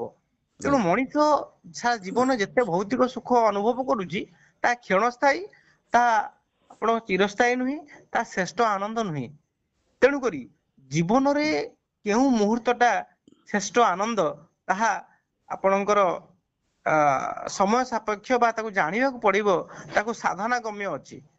ତେଣୁକରି ପ୍ରକୃତରେ ଈଶ୍ୱର ତତ୍ଵ ହଉଛନ୍ତି ସେଇ ଆତ୍ମିକ ଆନନ୍ଦ, ଯାହାକି ଆମର ପ୍ରକୃତ ସ୍ୱରୂପ। ସୁନ୍ଦର ସେଇଟାକୁ କଥା ଜାଣିବାକୁ ପଡିବ। କହିଲେ, ବହୁତ ସୁନ୍ଦର କଥା ଆଜ୍ଞା କହିଲେ। ଏହାକୁ ଯଦି ଆମେ ଆଉ ଟିକେ ଗଭୀର ଭାବରେ ଚର୍ଚ୍ଚା ହେବା, ଆଜ୍ଞା ଦେଖନ୍ତୁ ଆମ ପାଖରେ ଗ୍ରନ୍ଥ ଅଛି। ଆଜ୍ଞା ଗ୍ରନ୍ଥ, ତିନିଟା ଗ୍ରନ୍ଥକୁ ସନାତନ ଧର୍ମରେ ପ୍ରାଧାନ୍ୟତା ଦିଆଯାଇଛି, ଯାହାକି ଭଗବଦ୍ ଗୀତା, ଉପନିଷଦ, ବ୍ରହ୍ମସୂତ୍ର। ଆଜ୍ଞା ଏ ତିନିଟା ତତ୍ତ୍ୱଭିତ୍ତିକ ଆଜ୍ଞା ଗ୍ରନ୍ଥ। ଆଜ୍ଞା ଏ ତିନିଟାରେ ଈଶ୍ୱରଙ୍କର ସତ୍ୟର ବହୁତ ସରଳ ଭାବରେ ବହୁତ ମାନେ ବ୍ୟାଖ୍ୟା କରିକିରି ଋଷିମୁନି ମାନେ ତାଙ୍କ ଅନୁଭବକୁ ଲେଖିଛନ୍ତି। ତ ଆଜ୍ଞା ଶାସ୍ତ୍ର ପଢ଼ିକିରି ଆମେ ତର୍ଜମା କରିବାର ଆବଶ୍ୟକ ଅଛି। ଆଜ୍ଞା ଆଧ୍ୟାତ୍ମିକତା ହେଲା ଏକ ଅନୁସନ୍ଧାନ, ଆତ୍ମାନୁସନ୍ଧାନ କୁହନ୍ତୁ, କି ନିଜର ସତ୍ୟକୁ ଜାଣିବା ପାଇଁ କରୁଥିବା ଚେଷ୍ଟା କୁହନ୍ତୁ, କି ଏ ସଂସାରର ରୀତିନୀତିକୁ ମାଧ୍ୟମ କରିକିରି ଏ ସଂସାରର ରଚନାକାରକୁ ଚିହ୍ନିବା ପାଇଁ କରୁଥିବା ପ୍ରୟାସ ବି କହିପାରିବା। ତ ଆଧ୍ୟାତ୍ମିକତା ହେଲା ଏକ ଅନୁସନ୍ଧାନ। ତ ଶାସ୍ତ୍ର ନିଶ୍ଚିତ। ମତରେ, ବହିର୍ମତରେ ଆମେ ବିଭିନ୍ନ ମତରେ ଆମେ କହିପାରିବା, କିଏ କେଉଁ ପରିକା ତ କିଏ ଆଉ କେଉଁ ପରିକା କହନ୍ତି। କିନ୍ତୁ ଶାସ୍ତ୍ର ଅକାଟ୍ୟ। ଶାସ୍ତ୍ରକୁ ଆଜ୍ଞା ଯେତେବେଳେ ଆପଣ ପଢ଼ିବେ, ଶାସ୍ତ୍ର ଅନୁଯାୟୀ ଯେତେବେଳେ ବିଧିବତ୍ ସାଧନା କରିବେ, ସେତେବେଳେ ଧୀରେ ଧୀରେ ଆପଣ ଯେଉଁ କହିଲେ ତ୍ରିଗୁଣାତୀତ ହେବା ପାଇଁ ହେଲେ ସର୍ବପ୍ରଥମେ ଆପଣଙ୍କୁ ମନକୁ ବୁଝିବାକୁ ପଡ଼ିବ, ମନର ଗୁଣକୁ ବୁଝିବାକୁ ପଡ଼ିବ। ମନ କେମିତି ଲୋଭ ମୋହରେ ବାନ୍ଧି ହେଉଛି, ଆଉ ସେ ଲୋଭ ମୋହରୁ କେମିତି ଆମେ ଊର୍ଦ୍ଧ୍ୱକୁ ଯିବା। ଆଜ୍ଞା ଗୁଣାତୀତ ହେବା ପାଇଁ ହେଲେ ସର୍ବପ୍ରଥମେ ଗୁଣକୁ ଚିହ୍ନିବାକୁ ପଡ଼ିବ, ମନକୁ ଆଜ୍ଞା ଚିହ୍ନିବାକୁ ପଡ଼ିବ, ମନର ବୃତ୍ତିକୁ ଚିହ୍ନିବାକୁ ପଡ଼ିବ, ମନର ଯେଉଁ ଭଲ ଗୁଣକୁ ପରଖିବାକୁ ପଡ଼ିବ, ମନ୍ଦ ଗୁଣକୁ ପରଖିବାକୁ ପଡ଼ିବ। ଧୀରେ ଧୀରେ ଗୁଣ ମାଧ୍ୟମରେ ମନକୁ ଶାନ୍ତ କଲେ ମନର ଊର୍ଦ୍ଧ୍ୱକୁ ଯାଇକରି ଅମନ ହୋଇପାରିବ, ଗୁଣାତୀତ ହୋଇପାରିବ, ସେ ନିରାକାର ତତ୍ତ୍ୱ ସାଙ୍ଗରେ ଉପନୀତ ହୋଇପାରିବ। ଆଉ ଆଜ୍ଞା ସୁନ୍ଦର କଥା ଆପଣ କହିଲେ, ସଚ୍ଚିଦାନନ୍ଦ ସ୍ୱରୂପ, ଈଶ୍ୱର ଆନନ୍ଦର ସ୍ୱରୂପ। ଆଉ ଆମେ ସମସ୍ତେ ବି ଜାଣି ଅଜାଣତରେ ଯାହା ବି କାମ କାର୍ଯ୍ୟ କରୁଛେ, ଯାହା ବି ଭୌତିକ କାର୍ଯ୍ୟ କରୁଛେ, ପ୍ରତ୍ୟେକ କାର୍ଯ୍ୟରେ ଆଜ୍ଞା କେବଳ ଦୁଇଟା ହିଁ ଉଦ୍ଦେଶ୍ୟ ଥାଏ। ପ୍ରଥମ ଉଦ୍ଦେଶ୍ୟ ହେଲା ଆବଶ୍ୟକତାକୁ ପୂର୍ତ୍ତି କରିବା, ଦ୍ୱିତୀୟ ଉଦ୍ଦେଶ୍ୟ ହେଲା ଆନନ୍ଦ ପ୍ରାପ୍ତି କରିବା। ଆବଶ୍ୟକତା ତ ଏମିତି ସମସ୍ତଙ୍କର ପୂର୍ତ୍ତି ହେଉଛି, ପ୍ରତିଦିନ ପ୍ରତ୍ୟେକ ଜୀବ ଖାଉଛନ୍ତି, ପିଉଛନ୍ତି, ଗାଧଉଛନ୍ତି, ଶୌଚ ଶୁଦ୍ଧି, ବସ୍ତ୍ର ପିନ୍ଧୁଛନ୍ତି, ଯାହା ବି ଏସବୁ ଆବଶ୍ୟକତା ପୂର୍ତ୍ତି ହେଉଛି। କିନ୍ତୁ ଆବଶ୍ୟକତା ପୂର୍ତ୍ତି ହେଲା ପରେ ବି ମଣିଷ ଯେଉଁ ଚଳଚଞ୍ଚଳ ଅସ୍ଥିର ହୋଇକରି ବେଗରେ ଦୌଡ଼ୁଛନ୍ତି, ଚଞ୍ଚଳ ହେଉଛନ୍ତି, ତା'ର ମୂଳ ଉଦ୍ଦେଶ୍ୟ ହେଲା ଶାନ୍ତି ଖୋଜୁଛନ୍ତି। କିନ୍ତୁ ଶାନ୍ତିକୁ ବାହାରେ ଭ୍ରାନ୍ତିରେ ଖୋଜୁଛନ୍ତି। ସୁଖ ଶାନ୍ତି ଆନନ୍ଦ ସବୁ ଆମ ଭିତରେ ଥାଇକିରି ଶାନ୍ତିର ଠିକଣା ନ ପାଇକିରି ବସ୍ତୁ ଦ୍ୱାରା, ପଦାର୍ଥ ଦ୍ୱାରା ଭୌତିକ ପଦବୀ ଦ୍ୱାରା ଧନ ସମ୍ପତ୍ତି ଦ୍ୱାରା ଶାନ୍ତିକୁ ଖୋଜୁଛନ୍ତି, ମାୟାରେ ବାନ୍ଧି ହେଉଛନ୍ତି। ତ କହିବାର ତାତ୍ପର୍ଯ୍ୟ, ଯଦି ଆମେ ଶାସ୍ତ୍ର ଅନୁଯାୟୀ ସାଧନା କରିବା, ଗୁରୁଙ୍କ ସନ୍ନିଧିରେ, ସଦ୍ଗୁରୁଙ୍କ ସନ୍ନିଧିରେ, ଗୁରୁଙ୍କର ବି ଏଠି ଦୁଇଟା ଯୋଗ୍ୟତା କୁହାଯାଇଛି, ଶାସ୍ତ୍ରରେ ବର୍ଣ୍ଣନା ଅଛି। ଗୁରୁ ବ୍ରହ୍ମାନୁଭୂତି କରିଥିବେ, ଶାସ୍ତ୍ର ପଢ଼ିଥିବେ, ଶ୍ରୋତ୍ରିୟ ବ୍ରହ୍ମନିଷ୍ଠ ଯାହାକୁ କହନ୍ତି, ଶ୍ରୋତ୍ରିୟ ବ୍ରହ୍ମନିଷ୍ଠ। ଗୁରୁ ଯିଏମାନେ ସିଏ ଗେରୁବସ୍ତ୍ର ପିନ୍ଧିଦେଲେ, ମଞ୍ଚ ଉପରେ ବସିଗଲେ, କିଛି ମନ୍ତ୍ରକୁ ମୁଖସ୍ଥ କରିଦେଲେ, ସେ ମନ୍ତ୍ରକୁ ବ୍ୟାଖ୍ୟା କରିଦେଲେ, ତ ଗୁରୁ ହେଇଗଲେ, ସେମିତି ଗୁରୁ ହୁଅନ୍ତିନି। ଗୁରୁଙ୍କର ଦୁଇଟା ଯୋଗ୍ୟତା ଅଛି, ଶ୍ରୋତ୍ରିୟ ବ୍ରହ୍ମନିଷ୍ଠ। ଶାସ୍ତ୍ର ପଢ଼ିଥିବେ, ବ୍ରହ୍ମାନୁଭୂତି କରିଥିବେ, କାହିଁକିନା ଯିଏ ଈଶ୍ୱରଙ୍କୁ ଚିହ୍ନି ନାହାନ୍ତି ଅନ୍ୟକୁ ଚିହ୍ନେଇବେ କେମିତି? ତ ଏପରିକା ଯୋଗ୍ୟ ଗୁରୁଙ୍କ ସନ୍ନିଧିରେ ଗଲେ ହିଁ ଆମେ ଈଶ୍ୱର ପ୍ରାପ୍ତି କରିପାରିବା, ଆଉ ଈଶ୍ୱରଙ୍କର ସତ୍ୟକୁ ଚିହ୍ନିପାରିବା। ଏଠି ଦେଖନ୍ତୁ, ଯେଉଁ ମୂର୍ତ୍ତି ପୂଜା ଇତ୍ୟାଦି ଆମେ ଯାହା ବି କରୁଛେ, ତା ପଛଆଡ଼େ ବି ମୂଳ ଉଦ୍ଦେଶ୍ୟ ହେଲା ସେ ଗୁରୁଙ୍କ ବନ୍ଦନା ହେଇ, ଗୁରୁଙ୍କୁ ସମ୍ମାନ କରିବା ପାଇଁ ଗୁରୁଙ୍କ ପ୍ରତିଛବିକୁ, ପ୍ରତିମୂର୍ତ୍ତିକୁ ଆମେ ପୂଜା କରୁଛେ। ପୂଜା କରିବାରେ ଏଇ ପରମ୍ପରା ହିଁ ଆଜି ଆସିକରି ଏମିତିଆ ଚରମ ସୀମାରେ ପହଞ୍ଚିଛି। ଗୁରୁଙ୍କ ବାଣୀକୁ ଭୁଲି ଯାଇଛେ, ଗୁରୁଙ୍କୁ ଭୁଲି ଯାଇଛେ, କେବଳ ସେ ଫଟୋ, ଚିତ୍ର, ମୂର୍ତ୍ତିରେ ହିଁ ହଜିମଜି ଯାଇଛେ, ଯାହାଫଳରେ ଜ୍ଞାନ ଅର୍ଜନ ହେଇପାରୁନି, ଶାସ୍ତ୍ର ଅନୁଯାୟୀ ସାଧନା ହେଇପାରୁନି, ସକାମ ଭକ୍ତିରେ ଆମେ ସମସ୍ତେ ବାନ୍ଧି ହେଇଯାଉଛେ। ତ ଆଜିର ଚର୍ଚ୍ଚାର ନିଷ୍କର୍ଷ ଏଇଆ, ଈଶ୍ୱରଙ୍କୁ ଯଦି ଆମେ ପାଇବା ପାଇଁ ଚାହୁଁଛେ, ସର୍ବପ୍ରଥମେ ଯିଏ ଯାହା ବି କହିଲେ ତାଙ୍କୁ ମାନିବାକୁ ପଡ଼ିବ। କାହିଁକିନା ଆମେ ଯିଏ ସାଧକ, ସାଧାରଣ ସାଧକଙ୍କ କଥା କୁହାଯାଉଛି, ସାଧାରଣ ସାଧକ ଯିଏ ଈଶ୍ୱର କ'ଣ ଜାଣିନଥାନ୍ତି କି ଶାସ୍ତ୍ର ପଢ଼ିନଥାନ୍ତି, ତାଙ୍କୁ ସାକାରକୁ ବି ମାନିବାକୁ ପଡ଼ିବ, ନିରାକାରକୁ ବି ମାନିବାକୁ ପଡ଼ିବ, କିନ୍ତୁ ତର୍ଜମା କରିବାକୁ ପଡ଼ିବ, ପଚାରିବାକୁ ପଡ଼ିବ। ଯେମିତି ଆପଣ ଶୁଣିଥିବେ, ଦୟାନନ୍ଦ ସରସ୍ୱତୀ ଥିଲେ, ତାଙ୍କ ବାପା ତାଙ୍କୁ କହିଥିବେ ଭଗବାନ ଶିବଙ୍କ ପାଖରେ ବସିକରି ଅଖଣ୍ଡ ମାନେ ଉପବାସ ରହିକିରି ଯଦି ଅଖଣ୍ଡ ଜ୍ୟୋତିକୁ ପ୍ରଜ୍ୱଳିତ କରିବେ, ମନବାଞ୍ଛା ପୂର୍ତ୍ତି ହେବ। ସେ ଦେଖିବେ ଶିବଲିଙ୍ଗ ଉପରୁ ଗୋଟେ ମୂଷାଟେ ଆସିକରି ଫୁଲଟା ନେଇଯିବ, ନଡ଼ୁଟା ନେଇଯିବ। ତ ସେଇଠି ତାଙ୍କ ମନରେ ଗୋଟେ ପ୍ରଶ୍ନ ଉଠିବ, କହିବ ଯେଉଁ ଶିବ ତାଙ୍କ ମୁଣ୍ଡରେ ଥୁଆ ହେଇଥିବା ସେ ଫୁଲକୁ, ନଡ଼ୁକୁ ରକ୍ଷା କରିପାରୁନାହାନ୍ତି ମୂଷାଠୁ, ସେ ମୋତେ କେମିତି ବର ଦେବେ? ମାନେ ଯାହା ବି ପ୍ରାକ୍ଟିକାଲି ଆମେ ସବୁ ଜିନିଷକୁ ଦେଖୁଛେ, ମୂର୍ତ୍ତି ପୂଜା ହେଉ, ଫଟୋ ପୂଜା ହେଉ, ଏଠି ଅନେକ ଲୋକଙ୍କ ଆସ୍ଥାକୁ ଟିକେ ଆଘାତ ହୋଇପାରେ। କାହିଁକିନା ଆମେ ଯେହେତୁ ଈଶ୍ୱରଙ୍କୁ ରୂପରେ, ରଙ୍ଗରେ, ମୂର୍ତ୍ତିରେ, ପ୍ରତିଛବିରେ ଚିହ୍ନିଛେ, ସେ ମୂର୍ତ୍ତିକୁ କେହି କିଛି କହିଲେ ତାଙ୍କ ମନରେ ଗୋଟେ ଘୃଣା ଭାବ ଆସିପାରେ, ତାଙ୍କ ମନରେ ଗୋଟେ ଦୁଃଖ, ସେମାନେ ଦୁଃଖିତ ହୋଇପାରନ୍ତି। ଏଠି ଆମ ଚର୍ଚ୍ଚାର ଉଦ୍ଦେଶ୍ୟ କାହାକୁ ଦୁଃଖିତ କରିବା ନୁହେଁ, କାହାକୁ ଅଶାନ୍ତି କରିବା ନୁହେଁ, କାହାକୁ ଛୋଟ ବଡ଼ କି କାହାକୁ ଭୁଲ, କାହାକୁ ଠିକ୍ ଦେଖେଇବା ଆଦୌ ନୁହେଁ। ଆମ ଉଦ୍ଦେଶ୍ୟ ହେଲା ସତ୍ୟ ଯେମିତି ଅଛି ସତ୍ୟକୁ ସେମିତି ଚିହ୍ନିଲେ ସଂସାରର ସର୍ବାଙ୍ଗୀ ବିକାଶ ହେବ, ସମସ୍ତଙ୍କର ସର୍ବାଙ୍ଗୀ ବିକାଶ ହେବ। କାହିଁକିନା ସତ୍ୟ ହେଲା ସର୍ବମ୍ ଖଲ୍ବିଦମ୍ ବ୍ରହ୍ମ ନେହ ନାନାସ୍ତି କିଞ୍ଚନ, ମାନେ ସର୍ବମ୍ ବ୍ରହ୍ମ, ଯାହାକୁ ଦେଖୁଛନ୍ତି ସେ ବ୍ରହ୍ମ, ଯିଏ ଦେଖୁଛନ୍ତି ସେ ବ୍ରହ୍ମ, ଯାହା ଦେଖାଯାଉଛି ବି ବ୍ରହ୍ମ, ସର୍ବମ୍, ସବୁ ସେ ଏକ ବ୍ରହ୍ମ। ଏକାତ୍ମ ଭାବ ସେତେବେଳେ ଆସିବ ଯେତେବେଳେ ଆମେ ଶାସ୍ତ୍ର ଅନୁଯାୟୀ ସାଧନା କରିବା, ସମଦୃଷ୍ଟିରେ ସଂସାରକୁ ଦେଖିବା। ନଚେତ୍ ଆମେ ସକାମ ଭକ୍ତିରେ ବାନ୍ଧି ହେବା। ଅନେକ ଲୋକ ତାଙ୍କ ସ୍ୱାର୍ଥ ପୂର୍ତ୍ତି କରିବା ପାଇଁ ଆଜି ଯାହା ବି ଚାଲିଛି, ଆପଣ ଦେଖୁଥିବେ, ଡଉଁରିଆ ମନ୍ତ୍ର, ତନ୍ତ୍ର, ବିଭିନ୍ନ ପ୍ରକାର ରାଶିଫଳ, ବାସ୍ତୁଦୋଷ, କେତେ କ'ଣ ଆଜିକାଲି ସବୁ ଈଶ୍ୱରଙ୍କୁ ନେଇକରି ବ୍ୟବସାୟ ଚାଲିଛି। ଏମିତି ହେଉଥିବ, କିନ୍ତୁ ଉଦ୍ଦେଶ୍ୟ କିଛି ପୂର୍ତ୍ତି ହୋଇପାରିବନି। ତାତ୍ପର୍ଯ୍ୟ ଏଠି ଆଉ ଗୋଟେ କଥା ଦେଖନ୍ତୁ, ଆପଣ ବହୁତ ସୁନ୍ଦର କଥା ଟିକେ ପୂର୍ବରୁ ବି କହିଛନ୍ତି।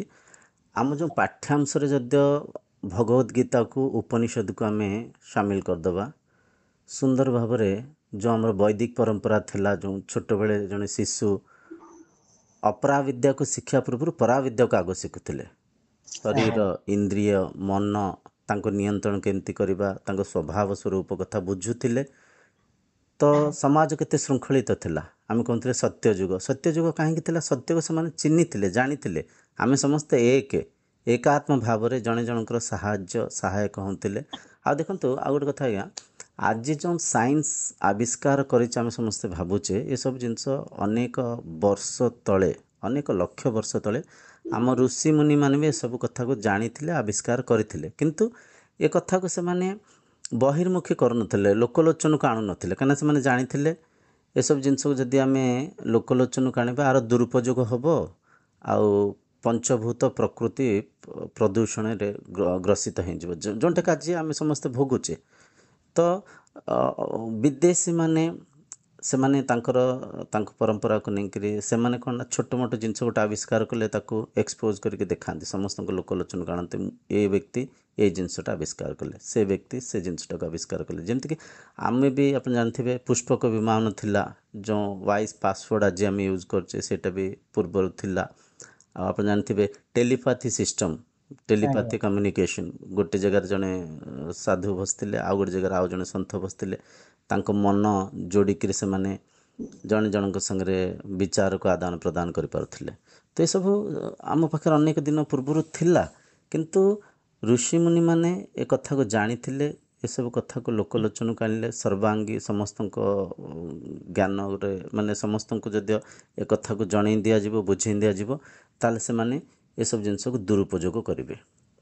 ତ କହିବାର ତାତ୍ପର୍ଯ୍ୟ, ଶାସ୍ତ୍ର ଅନୁଯାୟୀ ଯଦି ଆମେ ସାଧନା କରିବା, ସାଧନାର ବିଧି ଅଛି। ଆପଣ ଜାଣିଥିବେ ଯେଉଁ ଅଷ୍ଟାଙ୍ଗ ଯୋଗ କୁହନ୍ତୁ, ସାଧନ ଚତୁଷ୍ଟୟ କୁହନ୍ତୁ, ଏସବୁ ବିଧି ଅଛି। ବିଧିବତ୍ ସାଧନା କଲେ ହିଁ ଆଧ୍ୟାତ୍ମିକତାର ଉଦ୍ଦେଶ୍ୟ ପୂର୍ତ୍ତି ହେବ। ନହେଲେ ଆଧ୍ୟାତ୍ମିକତା ଆଜିକାଲି ଆପଣ ଦେଖିଥିବେ ଇନ୍ଦ୍ରିୟ ସୁଖ ପାଇଁ ଆମେ ଭୋଗ ପ୍ରସାଦ ଖାଇବା ଲୋଭରେ, ବାଜା ବାଣ ନାଚିବା ଲୋଭରେ ଆଧ୍ୟାତ୍ମିକତାକୁ ଆମେ ସବୁ ବିନିଯୋଗ କରୁଛେ, ଦୁରୁପଯୋଗ କରୁଛେ। ଆକ୍ଚୁଆଲି ଯେହେତୁ ଏଇ ବିଷୟବସ୍ତୁଟା ଆଜିର ଅଛି ଯେ ଈଶ୍ୱର କଣ, ଈଶ୍ୱର ପ୍ରାପ୍ତି, ଆକ୍ଚୁଆଲି ଈଶ୍ୱର ପ୍ରାପ୍ତି ହୁଅନ୍ତି ନାହିଁ। ସୁନ୍ଦର ଯାହାକୁ ଆମେ ସୁନ୍ଦର କାଳକ୍ରମେ ପ୍ରାପ୍ତ କରିବା ସେ କାଳକ୍ରମେ ଆମଠୁ ଦୂରେଇ ଯିବେ। ସୁନ୍ଦର କଥା ଗୋଟେ କହିଲେ। ସୁନ୍ଦର ଉଦାହରଣ ବୁଦ୍ଧଦେବଙ୍କର ଜୀବନରୁ ଆମେ ଜାଣିଛନ୍ତି ଆଜ୍ଞା ଯେ ଆଜ୍ଞା ବୁଦ୍ଧଦେବ ଯେତେବେଳେ ସିଦ୍ଧି ପ୍ରାପ୍ତ କଲେ ଆଜ୍ଞା ବା ଈଶ୍ୱର ଦର୍ଶନ କଲେ କହିପାରିବା, ତାଙ୍କ ଆଜ୍ଞା ଶିଷ୍ୟମାନେ ପଚାରିଲେ, କହିଲେ ଆପଣ ଆଜ୍ଞା କଣ ପାଇଲେ? ନା ମୁଁ କିଛି ପାଇନି। ନା ତାହେଲେ ଆପଣ ବ୍ୟର୍ଥ କଣ କଲେ? ନା ବ୍ୟର୍ଥ କିଛି ନାହିଁ, ମୁଁ ସୁନ୍ଦର ହରେଇଛି। ନା କଣ ହରେଇଛନ୍ତି? ନା ମୁଁ ଦୁଃଖ ହରେଇଛି, ଅଜ୍ଞାନତା ହରେଇଛି, କାମନା ହରେଇଛି, କ୍ରୋଧ ହରେଇଛି, ଅଶାନ୍ତି ହରେଇଛି। ଏବଂ କଣ ପ୍ରାପ୍ତ କଲେ? ନା ଯାହା ଆଗରୁ ଥିଲା, ପ୍ରାପ୍ତସ୍ୟ ପ୍ରାପ୍ତ। ହଁ, ମୁଁ କିଛି ପ୍ରାପ୍ତ କରିନି। ଅର୍ଥାତ ସତ୍ୟ ଥିଲା ମୋ ସହିତ, ମୁଁ ମୁଁ ସେଇ ନିଜେ ଚିହ୍ନିଲି ସତ୍ୟ, ମୁଁ ମୁଁ ଚିହ୍ନିଲି ସେ ଆବରଣଟା ହଟେଇଦେଲି, ମତେ କିଛି ସୁନ୍ଦର ପ୍ରାପ୍ତ କଥା କହିଲେ, ହେଇନାହିଁ। ବହୁତ ତେଣୁ ସୁନ୍ଦର କଥା ଈଶ୍ୱରକୁ କହିଲେ। ଆମେ ପ୍ରାପ୍ତ କରିବା ନାହିଁ, ଆମେ ଆଜ୍ଞା ସ୍ୱୟଂ ସେଇ ଭଗବତ ସ୍ୱରୂପ। ତେଣୁ ଭଗବତ ସୁନ୍ଦର ଗୀତାରେ ସୁନ୍ଦର ଭାବରେ ଯୋଗେଶ୍ୱର ଶ୍ରୀକୃଷ୍ଣ କହିଛନ୍ତି ଯେ କି ଭଗବାନଙ୍କୁ 4 ଜଣ ଭଜନ କରନ୍ତି, ଡାକନ୍ତି। ଗୋଟେ ହଉଛି ଆର୍ତି, ଦ୍ୱିତୀୟ ଅର୍ଥାର୍ଥୀ, ଗୋଟିଏ ଜିଜ୍ଞାସୁ ଏବଂ ଶେଷରେ ଜ୍ଞାନୀ। ଆର୍ତି ଯିଏ ଦୁଃଖ ପାଉଛି, ଶାରୀରିକ ଯନ୍ତ୍ରଣା ପାଉଛି, ସିଏ ନିଜ ଶକ୍ତି ସାମର୍ଥ୍ୟ ତାକୁ ମାନେ ଆପଣଙ୍କର ସମାଧାନ କରିପାରୁନି, ମୁକ୍ତି ପାଇପାରୁନି, ସେ ଈଶ୍ୱରଙ୍କୁ ଡାକୁଛି ଜାଣତରେ ଅଜାଣତରେ ହଉ। ଆଉ କିଛି ଅଛନ୍ତି ଯେ ସମାଜରେ ମାନେ ଆପଣଙ୍କର ସମ୍ମାନ ଚାହୁଁଛନ୍ତି, ପଦବୀ ଚାହୁଁଛନ୍ତି, ସେମାନେ ବି ଈଶ୍ୱରଙ୍କୁ ପ୍ରାର୍ଥନା କରୁଛନ୍ତି। ଏବଂ ତୃତୀୟରେ ଆସୁଛନ୍ତି ଜିଜ୍ଞାସୁ, ସେ ବାସ୍ତବରେ ଜୀବନକୁ ଅନୁଭବ କରନ୍ତି, ସେ ପ୍ରକୃତିରେ ସତ୍ୟ କଣ, ଏଇ ସଂସାର ସୃଷ୍ଟିକର୍ତ୍ତା କିଏ, ମୁଁ କିଏ, ଏ ସଂସାର ସହିତ ମୋର ସମ୍ପର୍କ କଣ, ମୁଁ ଆସିଲି କୋଉଠୁ, ତା ଭିତରେ ଏଇ ଜିଜ୍ଞାସା ଆସେ। ଯେତେବେଳେ ଜିଜ୍ଞାସା ଆସେ, ସିଏ ଶାସ୍ତ୍ରକୁ ଅଧ୍ୟୟନ କରେ ଶ୍ରଦ୍ଧା ପୂର୍ବକ। ଶ୍ରଦ୍ଧାବାନ ଲଭତେ ଜ୍ଞାନମ୍, ଶ୍ରଦ୍ଧା ପୂର୍ବକ ଅଧ୍ୟୟନ କରେ, ତା ଭିତରେ ସେ ନିର୍ଯାସ ସାର ତତ୍ତ୍ୱକୁ ଜାଣେ ଏବଂ ଶେଷରେ ଜାଣେ ସେ ଯାହାକୁ ଖୋଜୁଛି ସ୍ୱୟଂ ସେ ନିଜେ। ସୁନ୍ଦର ଭଗବତ ଗୀତା ସୁନ୍ଦର କହିଲେ ଅହମ ଭେରି ଗୁଡ୍ ଆତ୍ମା, ଅହମ ଆତ୍ମା, ଭଗବାନ ଅନ୍ୟ କେହି ନୁହନ୍ତି, ସେ ହଉଛି ଆତ୍ମ ସ୍ୱରୂପ ବା ଭେରି ଗୁଡ୍ ଆମେ ଆମର ନିଜର ପ୍ରକୃତ ବାସ୍ତବିକ ସ୍ୱରୂପ ହଉଛି ଈଶ୍ୱର ସତ୍ତା। ସୁନ୍ଦର କଥା ହଉଛି କହିଲେ। ଗୁଣ ଭଗବତ ବିଷୟ। ଗୀତାର ଆପଣଙ୍କର 10ମ ଅଧ୍ୟାୟ ଶ୍ଲୋକ ସଂଖ୍ୟା ଆଜ୍ଞା 20ରେ ମଧ୍ୟ କହିଛନ୍ତି, ଅହମାତ୍ମା ଗୁଡ଼ାକେଶ ସର୍ବଭୂତାଶୟ ସ୍ଥିତଃ ଅହମାଦିଶ୍ଚ ମଧ୍ୟମ ଚ ଭୂତାନାମନ୍ତ ଆଜ୍ଞା ଏବ ଚ। ମାନେ ସେଠି ଏକର ବର୍ଣ୍ଣନା ବହୁତ ସୁନ୍ଦର ଭାବରେ ହେଇଛି, ଆଜ୍ଞା ଆଜ୍ଞା କିନ୍ତୁ ସେ ଏକତାକୁ ଦେଖନ୍ତୁ, ଏ ସବୁ ମୂଳ କାରଣ, ଏସବୁର ମୂଳ କାରଣ ହେଲା ଶାସ୍ତ୍ରର ସଠିକ୍ ପ୍ରଚାର ନ ହେବା, ଆଜ୍ଞା ଶାସ୍ତ୍ରର ଅର୍ଥକୁ ଅନର୍ଥ କରିକି ପ୍ରଚାର କରିବା। ଗପ କାହାଣୀ ମାଧ୍ୟମରେ ଗପ ତାକୁ କାହାଣୀ ମାଧ୍ୟମରେ ସକାମ ଭକ୍ତି ରୂପରେ ମଣିଷ ସମାଜକୁ ଭ୍ରମିତ କରିକିରି ନିଜର ସ୍ୱାର୍ଥ ପୂର୍ତ୍ତି କରିବା ପାଇଁ ଅନେକ ଶରୀର ସାଧୁ ବେଶରେ ପ୍ରୟାସ କରିବାରୁ ଆଜି ଆମେ ସମସ୍ତେ ତାର ପ୍ରଭାବକୁ, ତା ପରିଣାମକୁ ଆମେ ସମସ୍ତେ ଭୋଗୁଛେ। ଏଠି ଦେଖନ୍ତୁ, ବହୁତ ସୁନ୍ଦର କଥା କହିଲେ। ଆମେ ଈଶ୍ୱର ପ୍ରାପ୍ତି କରିବାନି କି ଆମେ କିଛି ବନିବାନି, ଆମେ ଅଛେ, ସେଇ ବ୍ରହ୍ମ ହିଁ ଆମେ ଅଛେ। ଆମେ ସେ ବ୍ରହ୍ମ ତତ୍ତ୍ୱକୁ ଚିହ୍ନିବା ପାଇଁ ଆଧ୍ୟାତ୍ମିକତା ମାଧ୍ୟମ, ଗୁରୁ ମାଧ୍ୟମ, ସାଧନା ମାଧ୍ୟମ, ଶାସ୍ତ୍ର ମାଧ୍ୟମ, ବସ୍ତ୍ର ମାଧ୍ୟମ, ଯାହା ବି ଆମେ ଆଧ୍ୟାତ୍ମିକତାରେ ବିନିଯୋଗ କରିଛି। ସବୁ ମାଧ୍ୟମ କରିକି ଯେତେବେଳେ ଆମେ ସେ ଚିରନ୍ତନ ସତ୍ୟକୁ ଚିହ୍ନି ପାରିବା, ବୁଝିପାରିବା, ମନ ମୁକ୍ତ ହିଁ ଅଛି। ମନ ମଧ୍ୟ ମୁକ୍ତି ହେବନି। ମନ ଅବିଦ୍ୟାରେ, ଅସ୍ମିତାରେ ବାନ୍ଧି ହେଇକିରି ଅଛି, ଦେହ ଭାବରେ ବାନ୍ଧି ହେଇକିରି ଅଛି। ତାର କାରଣ ଯେତେବେଳେ ଗୋଟେ ଶରୀର ଜନ୍ମ ନିଅନ୍ତି, ସେ ଶରୀରର ଗୋଟେ ନାମକରଣ କରାଯାଏ। ସେ ନାମ ଅନୁଯାୟୀ ସେ ଶରୀରକୁ ବ୍ୟବହାରିକ ରୂପରେ ସବୁ କଥାକୁ ପରିଚୟ କରାଯାଏ। ଅମକ, ଇଏ ବାପା, ଇଏ ମା, ଏସବୁ ଶରୀର ମାଧ୍ୟମରେ ଯେହେତୁ ପ୍ରତ୍ୟେକ ଜିନିଷକୁ ଚିହ୍ନଟ କରାଯାଏ, ସେ ଶରୀର ସେ ନିଜକୁ ଦେହ ମାନିନିଏ, ନିଜକୁ ସେ ନାମ ମାନିନିଏ, ନିଜକୁ ଗୋଟେ ଭୌତିକ ସ୍ଥୂଳ ଶରୀର ମାନିନିଏ। ଆଉ ସତ୍ୟକୁ ଯେହେତୁ ସେ ଶରୀର ଭୁଲି ଯାଇଛି, ସାଧନା ମାଧ୍ୟମରେ, ଗୁରୁଙ୍କ ମାଧ୍ୟମରେ, ଶାସ୍ତ୍ର ଅଧ୍ୟୟନ କରିବାର ମାଧ୍ୟମରେ, ସ୍ୱାଧ୍ୟାୟ ମାଧ୍ୟମରେ ଯେତେବେଳେ ନିଜକୁ ନିଜେ ଚିହ୍ନିବେ, ବୁଝିପାରିବେ ଯେ ସେ ମୁକ୍ତ ହିଁ ଅଛନ୍ତି, ସେ ତୃପ୍ତ ହିଁ ଅଛନ୍ତି, ସେ ଅଜର, ଅମର, ଅବିନାଶୀ, ଚିରନ୍ତନ ଶକ୍ତି, ସିଏ ମଧ୍ୟ ସେଇ ବ୍ରହ୍ମ ହିଁ। କିନ୍ତୁ ଦେଖନ୍ତୁ, ଏବେର ଯେଉଁ ଆଧୁନିକ ସମାଜକୁ ଯଦି ଆମେ ପରଖିବା, ମୁଁ ବ୍ରହ୍ମ କହିବା ଅନେକ ଲୋକ ଡରି ଯାଆନ୍ତି।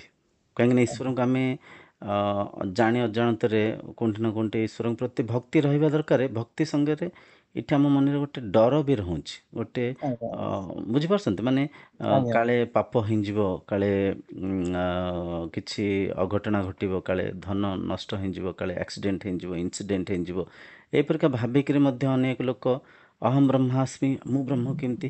ଦେଖନ୍ତୁ, ମୁଁ ବ୍ରହ୍ମ କେମିତି ଜାଣିବା ପାଇଁ ହିଁ ଆଧ୍ୟାତ୍ମିକତା ଆପଣଙ୍କୁ ମାର୍ଗଦର୍ଶନ କରେ, ଗୁରୁ ମାର୍ଗଦର୍ଶନ କରନ୍ତି। କେମିତି ଜାଣିଗଲେ ତ ମୁକ୍ତି ସରିଗଲା। କେମିତି ଜାଣିବା ଯେ ତର୍ଜମା କରିବାର ଆବଶ୍ୟକ ଅଛି। ଯିଏ ଯାହା ବି କହୁଛନ୍ତି, ଯିଏ ସାକାର ରୂପରେ ବୁଝାଉଛନ୍ତି, ଠିକ୍ ଅଛି, ମାନନ୍ତୁ, କିନ୍ତୁ ତର୍ଜମା କରନ୍ତୁ। ଯିଏ ନିରାକାର ରୂପରେ ବି ବୁଝାଉଛନ୍ତି, ତାକୁ ବି ମାନନ୍ତୁ, ତାକୁ ବି ତର୍ଜମା କରନ୍ତୁ। ଈଶ୍ୱରାନୁଭୂତି କରିବା ଯାଏ ସବୁ ଜିନିଷକୁ ନିଷ୍ଠାବାନ ହେଇକିରି ପରଖନ୍ତୁ। ଆଉ ଯାହା ବି ଦେଖାଯାଉଛି, ଦେଖନ୍ତୁ, ଏଠି ଆମେ ଆଧ୍ୟାତ୍ମିକତାକୁ ବହୁତ ମିଷ୍ଟିକାଲ କରିଦେଇଛେ, ବହୁତ ବିଶ୍ୱାସ ଉପରେ, ଆସ୍ଥା ଉପରେ ବାନ୍ଧିଛନ୍ତି ଦେଇଛେ। ଯାହା ଦେଖାଯାଉଛି, ସେ ଦେଖାଯାଉଥିବା ଦୃଶ୍ୟକୁ ବି ଆମେ ଦେଖୁଛେ, କିନ୍ତୁ ତାକୁ ଗ୍ରହଣ କରୁନେ, ସ୍ୱୀକାର କରୁନେ। ଯାହା ମାନେ ଯେଉଁଟାକି ସ୍ପଷ୍ଟ, ଛୋଟ ପିଲାଟାକୁ ଯଦି ଆମେ କହିବା, ଗୋଟେ ଯାହା ବି ଆକାର ଆକୃତିକି ଦେଖିକି କହିବା ଇଏ ଈଶ୍ୱର, ସେ ଛୋଟ ପିଲାଟା ବୋଧେ ପଚାରିବ, ଇଏ କାହିଁକି ଖାଉନାହାନ୍ତି, ଇଏ କାହିଁକି ବୁଲୁନାହାନ୍ତି, ଇଏ ଯଦି ମୋର ସଂରକ୍ଷଣ କରିବେ, ଇଏ ଯଦି ମୋର ସୁରକ୍ଷା କରିପାରିବେ, ତାହେଲେ ଇଏ କାହିଁକି ହଲୁନାହାନ୍ତି, ବୁଲୁନାହାନ୍ତି, ଇଏ ମୋର କେମିତି ସୁରକ୍ଷା କରିବେ, ସେ ଛୋଟ ପିଲାଟା ପଚାରି ଦେଇପାରେ। କିନ୍ତୁ ଯେମିତି ଯେମିତି ଆମେ ବଡ଼ ହେଇକା ଯାଉଛେ, ଭୌତିକ ଜ୍ଞାନ ଅର୍ଜନ କରିକା ଯାଉଛେ, ଅଜାଣତରେ ଈଶ୍ୱରଙ୍କ ପ୍ରତି ଆମ ଭିତରେ ଗୋଟେ ଡର ରହୁଛି। ପରଖିବା ସମୟରେ ଆମେ ଡରି ଯାଉଛେ, କାଳେ କିଛି ଭୁଲ ହେଇଯିବ, କାଳେ କିଛି ଅନର୍ଥ ହେଇଯିବ, ନଷ୍ଟ ହେଇଯିବ, କ୍ଷତି ହେଇଯିବ। ତ ଏ ଡରରୁ ଆମମାନଙ୍କୁ ଟିକେ ଉର୍ଦ୍ଧ୍ୱକୁ ଯିବାକୁ ପଡ଼ିବ। ପରଖିବାର ନିହାତି ଆବଶ୍ୟକ ଅଛି। ଯାହାଙ୍କୁ ବି ଗୁରୁ କରୁଛନ୍ତି, ସେ ଗୁରୁଙ୍କୁ ବାରମ୍ବାର ଯାହା ବି ବୁଝିପାରୁନାହାନ୍ତି ପଚାରିବାର ଆବଶ୍ୟକ ଅଛି। ତାଙ୍କ ସନ୍ନିଧିରେ ବସିକିରି ପ୍ରତିଦିନ ଶ୍ରବଣ, ମନନ, ନିରିଧ୍ୟାସନା। ଶ୍ରବଣ, ଗୁରୁବାଣୀକୁ ଶୁଣିଲେ, ତାକୁ ମନ ଭିତରେ ମନନ କଲେ। ନିରିଧ୍ୟାସନା, ତର୍ଜମା କଲେ, ମନରେ ଉଠୁଥିବା ପ୍ରଶ୍ନକୁ ବାରମ୍ବାର ପଚାରିଲେ, ଆଉ ସାଧନା କଲେ। ଆଉ ତେବେ ଯାଇକରି ସଠିକ୍ ମାର୍ଗରେ ଆଧ୍ୟାତ୍ମିକତାକୁ ଆମେ ମାନେ ପରିଚାଳନା କରିପାରିବା। ଆଉ ଆଧ୍ୟାତ୍ମିକତାରେ ହିଁ ଏକମାତ୍ର, ସେ ଆଧ୍ୟାତ୍ମିକତାରେ ହିଁ ଏକ ଶକ୍ତି ଅଛି, ଜ୍ଞାନ ଅଛି, କି ଆଧାର ଅଛି କହିପାରିବେ, ସାରା ବିଶ୍ୱକୁ ଏକ କରିପାରିବ। ଆଧ୍ୟାତ୍ମିକତାର ଯେଉଁ ଗଭୀର ମୂଲ୍ୟକୁ ଆମେ ସମସ୍ତେ ବୁଝିପାରୁନେ। ଆମେ ଭାବୁଛେ ଖାଲି ନଡ଼ିଆ ବାଡ଼େଇକିରି, ଫୁଲ ପ୍ରସାଦ ଦକ୍ଷିଣା ଦେଇକିରି ମୁଣ୍ଡିଆ ମାରିବା, ଏହା ଆଧ୍ୟାତ୍ମିକତା। ଆଧ୍ୟାତ୍ମିକତା ଭିତରେ ଏକତା ଅଛି, ସତ୍ୟ ଅଛି, ଆମେ ସମସ୍ତେ ଏକ, ସାରା ବସୁଧା ଗୋଟେ କୁଟୁମ୍ବ, ଆମେ ସମସ୍ତେ ଆତ୍ମା ସ୍ତରରେ ଯୋଡ଼ି ହେଇକିରି ଅଛେ। ଏସବୁ କଥାକୁ ଯେତେବେଳେ ବାରମ୍ବାର ଶାସ୍ତ୍ର ଅନୁଯାୟୀ, ଆଉ ମୂଳ କଥା ଦେଖନ୍ତୁ, ଉପନିଷଦର ପ୍ରଚାର ହେବା ଦରକାର। ଆପଣ ଉପନିଷଦର ବହି କିଛି ପାଇଛନ୍ତି ଓଡ଼ିଆରେ? ଆଜ୍ଞା। ଉପନିଷଦ ବା ବେଦ ବେଦାନ୍ତର ଯୋଉ ଆପଣଙ୍କର ଅଛି ମହାବାକ୍ୟ, ଅହମ୍ ବ୍ରହ୍ମାସ୍ମି, ତତ୍ତ୍ୱମସି, ଅୟମ୍ ଆତ୍ମା ବ୍ରହ୍ମ, ଏହା ପ୍ରମାଣ କରେ ଯେ ବ୍ରହ୍ମ, ହଁ, ଏଇ ଯୋଉ ବ୍ରହ୍ମ, କାରଣ ଆଧ୍ୟାତ୍ମିକ ଜ୍ଞାନର ଗୋଟିଏ ଶ୍ରେଷ୍ଠ, ଗୋଟିଏ ମିରାକିଲ ରେଜଲ୍ଟ ହଉଛି ବ୍ରହ୍ମବିତ୍ ବ୍ରହ୍ମୈବ ଭବତି। ଯେ ବ୍ରହ୍ମକୁ ଜାଣିଯାଏ, ସେ ବ୍ରହ୍ମ ହେଇଯାଏ। ଏଇଟା କିପରି ସମ୍ଭବ ଆଜ୍ଞା? ଯଦି ସେ ପ୍ରଥମରୁ ବ୍ରହ୍ମ ନଥିବ, ସେ ବ୍ରହ୍ମ କେମିତି ହବ? ସୁନ୍ଦର ସୁନ୍ଦର। ଆପରେ ଗୋଟେ ବଢିଆ କାହାଣୀଟା ଅଛି, ଆପଣ ଜାଣିଥିବେ। ଥରେ କଣ ହେଇଯିବ ନା, ଗୋଟେ ସିଂହ ଛୁଆଟିଆ, ସିଂହ ଛୁଆ ତା ମା ଜନ୍ମ ଦେଇକି ଆପଣ ମରି ଯାଇଥିବ, ସିଏ ମେଣ୍ଢା ପଲରେ ବଢିଥିବ, ଆଜ୍ଞା ଆସ୍ତେ ଆସ୍ତେ ଆଜ୍ଞା ମେଣ୍ଢା ପଲରେ ବଢିକି ମେଣ୍ଢା ସଦୃଶ ସେ ସବୁ କାର୍ଯ୍ୟକଳାପ କରୁଥିବ, ମେଣ୍ଢା ସହିତ ଯାଉଥିବ, ଚରୁଥିବ, ବୁଲୁଥିବ। ହଁ ଆଜ୍ଞା ଏମିତି ଦିନେ ବହୁତ ଦିନ ଚାଲିଛି। ଗୋଟିଏ ସିଂହ ଦେଖିଲା, କହିଲା, "ଆରେ ଏଇ ମେଣ୍ଢା ପଲରେ ଇଏ ସିଂହ ଛୁଆଟା କଣ କରୁଛି?" ଆଜ୍ଞା ସେଠୁ ତାକୁ ସିଏ ବହୁତ ଚେଷ୍ଟା କରି ତାକୁ ଧରିଥିବ। ସିଏ ଆଜ୍ଞା ପୁରା କାକୁତି ମିନତି ହଉଥିବ, ପୁରା ଭୟଭୀତ ହେଇଥିବ। ସିଏ ତାକୁ ବୁଝେଇଥିବ, "ଆରେ ଆରେ ତୁ ଡରୁଛୁ କାହିଁ ମତେ? ମୁଁ ଯିଏ ତୁ ସିଏ।" ସିଏ ବିଶ୍ୱାସ କରୁନଥିବ। ତାକୁ ନେଇ ଗୋଟିଏ ଆପଣ ଜଙ୍ଗଲ ଭିତରେ ଗୋଟେ ପୋଖରୀର ଜଳାଶ୍ରୟରେ କୁମ୍ଭୀର ଯାଇ ମୁହଁକୁ ଜଳାଶୟରେ ଦେଖେଇବେ ଦେଖେଇବ, ଆଜ୍ଞା କହିବ, "ଦେଖେ ତୋ ମୋ ମୁହଁକୁ ଦେଖେ।" ସେ ଆଜ୍ଞା ଦେଖିବ। ଆଜ୍ଞା ଦେଖିଲା ପରେ ସେ ଜାଣିଯିବ। କିନ୍ତୁ ତାହା ଭିତରେ ସେ ଶତସିଂହର ବଳ ଆସିବ। ସେ ସେଠି ମୁକ୍ତ ହେଇଗଲା। ଯୋଉ ମେଣ୍ଢା ରୂପରେ ସେ ତା ସବୁ ପ୍ରତି ମୁହୂର୍ତ୍ତରେ ଭୟଭୀତ ଥିଲା, ତା ହୃଦୟ ଆଜ୍ଞା କମ୍ପୁଥିଲା, ସେ ସେଥିରୁ ମୁକ୍ତ ହେଇଗଲା। ଅର୍ଥାତ୍ କିପରି ହେଲା? ସେ ଯାହା ଥିଲା ସେ ଆଜ୍ଞା ଭୁଲି ଯାଇଥିଲା। ତେଣୁ ସୁନ୍ଦର କଥା କହିଲେ ଉପନିଷଦ ସୁନ୍ଦର କଥା ଋଷି କହିଲେ ମୁନି ମାନେ ଆମକୁ କହିଛନ୍ତି, ତୁମେ ଆଜ୍ଞା ସାଧାରଣ ମରଣଶୀଳ ଜୀବ ନୁହେଁ, ତୁମେ ଅବିନାଶୀ, ତୁମେ ସୁନ୍ଦର ସ୍ୱୟଂ ବ୍ରହ୍ମ। ଯାହାକି ଭଗବତ ଗୀତା ପ୍ରମାଣ କରନ୍ତି, ମମେବାଂଶ ଜୀବ ଲୋକ ଜୀବଭୂତ ସନାତନ। ଆଜ୍ଞା ଈଶ୍ୱରଙ୍କର ଅଂଶ ଏ ଆଜ୍ଞା ଜୀବ ଅବିନାଶୀ। ଅଂଶ କହିଲେ ଆପଣ ଭୌତିକ ଅଂଶ ମାନେ କହିଲେ ବି ଏଠି ଦ୍ୱୈତ ଅଂଶ ନୁହେଁ, ରୂପରେ ଅନେକ ଶରୀର ବୁଝି ନିଅନ୍ତି। ଅଂଶ ଅଂଶ ମାନେ ନୁହେଁ, ଏଇଟା ଅଂଶୀ ଅଲଗା, ପୂର୍ଣ୍ଣ। ଅଂଶ ଅଲଗା ଏମିତି ବୁଝି ନିଅନ୍ତି ହଁ ହଁ ବହୁତ ଏଇଟା ଲୋକ। ପୂର୍ଣ୍ଣମଦଃ ଆଜ୍ଞା ପୂର୍ଣ୍ଣମିଦଂ ପୂର୍ଣ୍ଣାତ୍ ପୂର୍ଣ୍ଣମୁଦଚ୍ୟତେ ପୂର୍ଣ୍ଣସ୍ୟ ପୂର୍ଣ୍ଣମାଦାୟ ପୂର୍ଣ୍ଣମେବାବଶିଷ୍ୟତେ। ପୂର୍ଣ୍ଣମେବ ଅବଶିଷ୍ୟତେ। ପୂର୍ଣ୍ଣ, ଆଜ୍ଞା ଆଜ୍ଞା ସେ ପୂର୍ଣ୍ଣ, ସେ ଅଂଶ ନୁହେଁ। ସେଠି କୌଣସି ସୁନ୍ଦର ଅଂଶ ନାହିଁ। ସୁନ୍ଦର ଈଶ୍ୱରଙ୍କ ଯୋଉ ସଚ୍ଚିଦାନନ୍ଦ, ଇଏ ବି ସେଇ ସଚ୍ଚିଦାନନ୍ଦ ସ୍ୱରୂପ।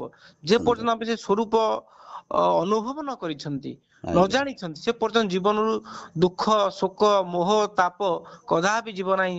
ଯେ ଶତ ଚେଷ୍ଟା କଲେ ବି, ଶତ ପୂଜା ପାଠ ଯେତେ କଲେ ବି ହବ ନାହିଁ। ପ୍ରକୃତି ସ୍ୱରୂପ ଜ୍ଞାନ ଜାଣିବା ଦରକାର, ଏବଂ ତାହା ସାଧନା ଦ୍ଵାରା ଅନ୍ତର୍ମୁଖୀ ହେଲେ ହିଁ ତାହା ହେଇପାରିବ।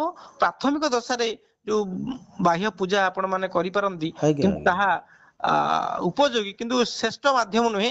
ତାହାକୁ ଜଣେ ମାଧ୍ୟମ ନିଶ୍ଚୟ କରି, ଆଧାର ନିଶ୍ଚୟ। କରିକି ସେ ସ୍ୱରୂପ ଅନୁଭବ କରିପାରିବ ନାହିଁ। କାହିଁକି ଯାହାର ନା ଫଳ ବାହାରେ ଈଶ୍ୱର ମାୟା ରୂପରେ ଅଛନ୍ତି, ଭିତରେ ଆଜ୍ଞା ଚେତନା ରୂପରେ ଅଛନ୍ତି। ଆଜ୍ଞା ମାୟାରୁ ଊର୍ଦ୍ଧ୍ୱକୁ ଗଲେ ହିଁ ଆପଣ ସେ ଚେତନା ତତ୍ଵକୁ, ଚୈତନ୍ୟ ସତ୍ତାକୁ ଚିହ୍ନି ପାରିବେ। ଆଉ ଆଜ୍ଞା ଯିଏ ଯୋଉଠି ଅଛନ୍ତି ତାଙ୍କୁ ସେଠି ଖୋଜିବାକୁ ପଡିବ। ଯିଏ ଭିତରେ ଆଜ୍ଞା ଅଛନ୍ତି ତାଙ୍କୁ ଯଦି ଆମେ ବାହାରେ ଖୋଜିବା, ରୂପରେ, ରଙ୍ଗରେ, ଆକାର ଆକୃତିରେ ଖୋଜିବା, ତ ଆମେ କାହାକୁ ଖୋଜୁଛେ? ମାୟାକୁ ଖୋଜୁଛେ। ଆମେ ଆଜ୍ଞା ଚେତନାକୁ ଖୋଜୁନେ। ତ ଆଜ୍ଞା ଚେତନା ସତ୍ତା ସାଙ୍ଗରେ ସମାହିତ ହବା ପାଇଁ ହେଲେ ଆପଣଙ୍କୁ ଅନ୍ତର୍ମୁଖୀ ହବାକୁ ପଡିବ, ଅନ୍ତର୍ଯାତ୍ରା କରିବାକୁ ପଡିବ। ଭଗବତ ଗୀତାର ସୁନ୍ଦର ଶ୍ଲୋକ ଅଛି, ଆପଣଙ୍କର 18 ଅଧ୍ୟାୟ ଶ୍ଲୋକ ସଂଖ୍ୟା 66ରେ ଅଛି। ସର୍ବଧର୍ମଂ ପରିତ୍ୟଜ୍ୟ ମାମେକଂ ଶରଣଂ ବ୍ରଜ ଅହଂ ତ୍ୱଂ ସର୍ବ ପାପେଭ୍ୟ ମୋକ୍ଷୟିଷ୍ୟାମି ମା ଶୁଚଃ। ଭଗବାନ ସୁନ୍ଦର ରୂପରେ କହିଛନ୍ତି। ଭଗବାନ କହିଛନ୍ତି ମାନେ ଏଠି ଫେରେ ଆଜ୍ଞା ଦ୍ୱୈତ ଆଜ୍ଞା ରୂପରେ ଲୋକ ବୁଝିଯିବେ, କାହିଁକିନା ନାଇଁ, ଗୁରୁ ଆଧ୍ୟାତ୍ମିକତା ରୂପରେ ବହୁତ ଆପଣ ଗ୍ରହଣ ଜଟିଳ କରିବେ। ଆଜ୍ଞା। ଗୁରୁ ରୂପରେ ଆମେ ବୁଝିପାରିବା, କାହିଁକିନା ଭଗବାନ କହିଛନ୍ତି ମାନେ ଫେର ଏଠି ଭାବିବେ ଭଗବାନ କି ଅଲଗା ଆମଠୁ ଅଛନ୍ତି। ସେ କହିଲେ ହଁ ହଁ ଗୁରୁ କହିଛନ୍ତି କେବେ? ଗୁରୁ ହିଁ ସାକ୍ଷାତ ଈଶ୍ୱର, ଗୁରୁଙ୍କୁ ନ ମଣିବ ନର। ମାନେ ଗୁରୁ ଯେହେତୁ ଈଶ୍ୱର ସ୍ୱରୂପ, ଈଶ୍ୱର ତୁଲ୍ୟ, ଈଶ୍ୱରଙ୍କର ମାନେ ଦର୍ଜା ଆମେ ଗୁରୁଙ୍କୁ ଦେଇଛେ, ଗୁରୁଙ୍କୁ ଆମେ ଈଶ୍ୱର ପରିକା ହିଁ ମାନୁଛେ, କିନ୍ତୁ ସେ ଗୁରୁ ତତ୍ଵକୁ ଭୁଲି ଯାଇଛେ। ତ ଏଠି ଆଜ୍ଞା ଆଜ୍ଞା ଗୁରୁ ରୂପରେ, ଈଶ୍ୱର ରୂପରେ ସେ ମାନେ ମାର୍ଗଦର୍ଶନ କରୁଥିବା ଗୁରୁ ଆମକୁ କହିଛନ୍ତି, ସବୁ ଧର୍ମକୁ ତ୍ୟାଗ କରି, ଇନ୍ଦ୍ରିୟ ଧର୍ମ, ମନ ଧର୍ମ, ଆଶା ବିଳାସା, ଇଚ୍ଛା ବାଞ୍ଚନା, ମନର ଊର୍ଦ୍ଧ୍ୱକୁ ଯେତେବେଳେ ଜଣେ ଯାଇପାରିବେ, ସବୁ ଧର୍ମକୁ ତ୍ୟାଗ କରି ମୋ ଶରଣକୁ ଆସିପାରିବେ, ମୁଁ ତାଙ୍କୁ ମୁକ୍ତି ଦେବି, ମୁଁ ତାଙ୍କୁ ମୋକ୍ଷ ଦେବି, ମୁଁ ତାଙ୍କୁ ସବୁ ପାପକୁ ମାନେ କ୍ଷମା କରିଦେବି। ମାନେ ଏଠି ବି ଫେର ଦ୍ୱୈତରେ କିଛି ଶରୀର ବୁଝିପାରିବେ। ଠାକୁର କି ଆମଠୁ ଭିନ୍ନ ଅଛନ୍ତି, ସେ ଆମକୁ କ୍ଷମା କରିଦେବେ, ସେ ଆମକୁ ମୁକ୍ତି ଦେବେ। ନା ନା ନା ନା, ମୁକ୍ତି ଦେବେ କହିବାର ତାତ୍ପର୍ଯ୍ୟ ସେ ତତ୍ଵ ସାଙ୍ଗରେ ସମାହିତ ହେଇକିରି, ଯେମିତି ଟିକେ ପୂର୍ବରୁ ଆପଣ କହିଲେ ବ୍ରହ୍ମବେତ୍ ବ୍ରହ୍ମେତୁ ଭବତୁ ଆତ୍ମବେତ୍ ଆତ୍ମେତୁ ଭବତୁ। ମାନେ ବ୍ରହ୍ମଙ୍କ ସାଙ୍ଗରେ ଯିଏ ସମାହିତ ହେଇଗଲେ ସେ ଚିହ୍ନିଗଲେ ମୁଁ ହିଁ ବ୍ରହ୍ମ। ଆତ୍ମା ସାଙ୍ଗରେ ଯିଏ ସମାହିତ ହେଇଗଲେ ସେ ଚିହ୍ନି ପାଇଲେ ମୁଁ ହିଁ ଆତ୍ମା। ତ ସେ ସମାହିତ ହବା ପାଇଁ ଏଠି କୁହାଯାଉଛି। ଇନ୍ଦ୍ରିୟ, ଶରୀର, ଇନ୍ଦ୍ରିୟ, ମନର ଊର୍ଦ୍ଧ୍ୱକୁ ଯିବା ପାଇଁ ଏଠି କୁହାଯାଉଛି। ମନର ସାଙ୍ଗରେ ସମାହିତ ହେଇକିରି ନିଜର ତତ୍ଵ ସାଙ୍ଗରେ ଯେତେବେଳେ ଆପଣ ସମାହିତ ହେଇଯିବେ, ମନ ମୁକ୍ତ ହେଇଯିବ, ମନ ତୃପ୍ତ ହେଇଯିବ। କାହିଁକିନା ଆପଣ ନିଜେ ମୁକ୍ତ ଅଛନ୍ତି। ଏଠି ବନ୍ଧନରେ ପଡ଼ିଛି କିଏ? ମନ।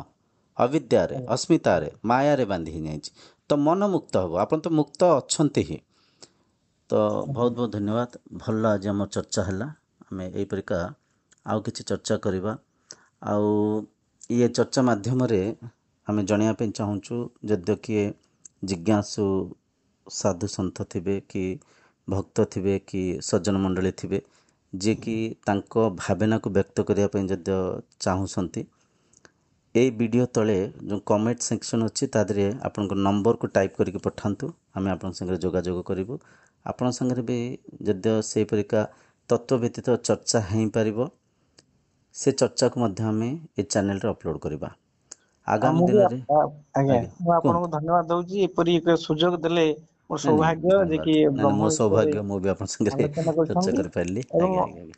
ଏଇ ଭିଡିଓ ମାଧ୍ୟମରେ ଅଗଣିତ ଶ୍ରୋତା ବନ୍ଧୁ ମାନଙ୍କୁ ମୁଁ କୃତଜ୍ଞତା ଜ୍ଞାପନ କରିବି ଆ ଯେ କି ସେ ଶ୍ରଦ୍ଧା ପୂର୍ବକ ଏଇ ଆଲୋଚନାଟି ଶୁଣିଛନ୍ତି। ନିଶ୍ଚୟ ଧନ୍ୟବାଦ ନିଶ୍ଚୟ ଦେବି। ତେଣୁ ଆଧ୍ୟାତ୍ମିକତା ଏକ ଅନନ୍ତ ଜୀବନ ଯାତ୍ରା। ଏହା କେତୋଟି ବାଣୀ ମାଧ୍ୟମରେ ସୀମିତ ନୁହେଁ, ଏହା ସାରା ଜୀବନ ଆମକୁ ବଞ୍ଚିବାକୁ ପଡିବ। ଏ ଅନନ୍ତ ସାଧନା ଜ୍ଞାନ। ସ୍ତରରେ ଜୀବନ ଅଛି ତ ସାଧନା ଅଛି, ଆଜ୍ଞା କିନ୍ତୁ ଆଜ୍ଞା ଈଶ୍ୱର ଏତେ ସମୀପରେ ଅଛନ୍ତି, ଯେମିତିକି ଲହଡ଼ି ପାଣିର ଯେତେ ସମୀପରେ ଥାଏ, ନିଶ୍ଚିତ ଆଜ୍ଞା ବସ୍ତ୍ର ତୁଳାର ଯେତେ ସମୀପରେ ଥାଏ, ଆପଣଙ୍କର ଚିନି ମିଠାର ଯେତିକି ସମୀପରେ ଥାଏ, ଈଶ୍ୱର ଆମ ସେତିକି ସମୀପରେ ଅଛନ୍ତି। ଯେମିତି ଅଳଙ୍କାର ସୁନାର ଯେତିକି ସମୀପରେ ଥାଏ, ଈଶ୍ୱର ମଧ୍ୟ ଆମର ସେତିକି ସମୀପରେ ଅଛନ୍ତି। ତାଙ୍କୁ ଚିହ୍ନି ପାଇଲେ ହେଲା, ତାଙ୍କୁ ତେଣୁ ବୁଝି ପାଇଲେ ଆଜିର ହେଲା। ଯୋଉ ବିଷୟବସ୍ତୁ ହଉଛି ଯେ ଆଜ୍ଞା କି ଈଶ୍ୱର କଣ, ଈଶ୍ୱରଙ୍କ ଠାରୁ କଣ ପାଇବା। ଆଜ୍ଞା, ବାସ୍ତବରେ ଈଶ୍ୱରଙ୍କ ଠାରୁ ଆମେ କଣ ପାଇବାନି, ଈଶ୍ୱର ପାଇବାନି। କଣ ଆଗେ ଜାଣିବା। ନିଶ୍ଚୟ ଯେତେବେଳେ ନିଶ୍ଚୟ। ସେଇ ମନୋବୃତ୍ତି ଆମର ହେଇଯିବ, ସେଇ ଈଶ୍ୱର, ସେଇ ଭଗବାନ, ସେଇ ବ୍ରହ୍ମ ପ୍ରତ୍ୟେକ ବ୍ୟକ୍ତିର ଶୁଦ୍ଧତମ ସ୍ୱରୂପ, ଆଜ୍ଞା, ଏହା ମଣିଷ ଜାଣି ମୁକ୍ତ ଆନନ୍ଦ ଅଲରେଡି ସେ ଏକାତ୍ମ ଅଛି, ଭାବରେ ସେ ସାରା ହେଇଯିବ ଆଜ୍ଞା ବସୁଧା ଏକ ହେଇପାରିବା। ନିଶ୍ଚିତ ରୂପରେ ଶାନ୍ତି ହେଇଯିବ ଆଜ୍ଞା। ଆନନ୍ଦରେ ଆଉ ଥରେ ସତ୍ୟ ଯୁଗରେ ଯେଉଁ ପରିକା ଶରୀର ମାନେ ମିଳିମିଶି ଚଳୁଥିଲେ, ସେଇଟା ଆଉ ଥରେ ସମ୍ଭବ ହେଇପାରିବ। ସେ ଆଉଥରେ ଆମେ ସତ୍ୟ ଯୁଗର ସେ ଶାନ୍ତିକୁ ଆନନ୍ଦକୁ ଅନୁଭବ କରିପାରିବା। ବହୁତ ବହୁତ ଧନ୍ୟବାଦ।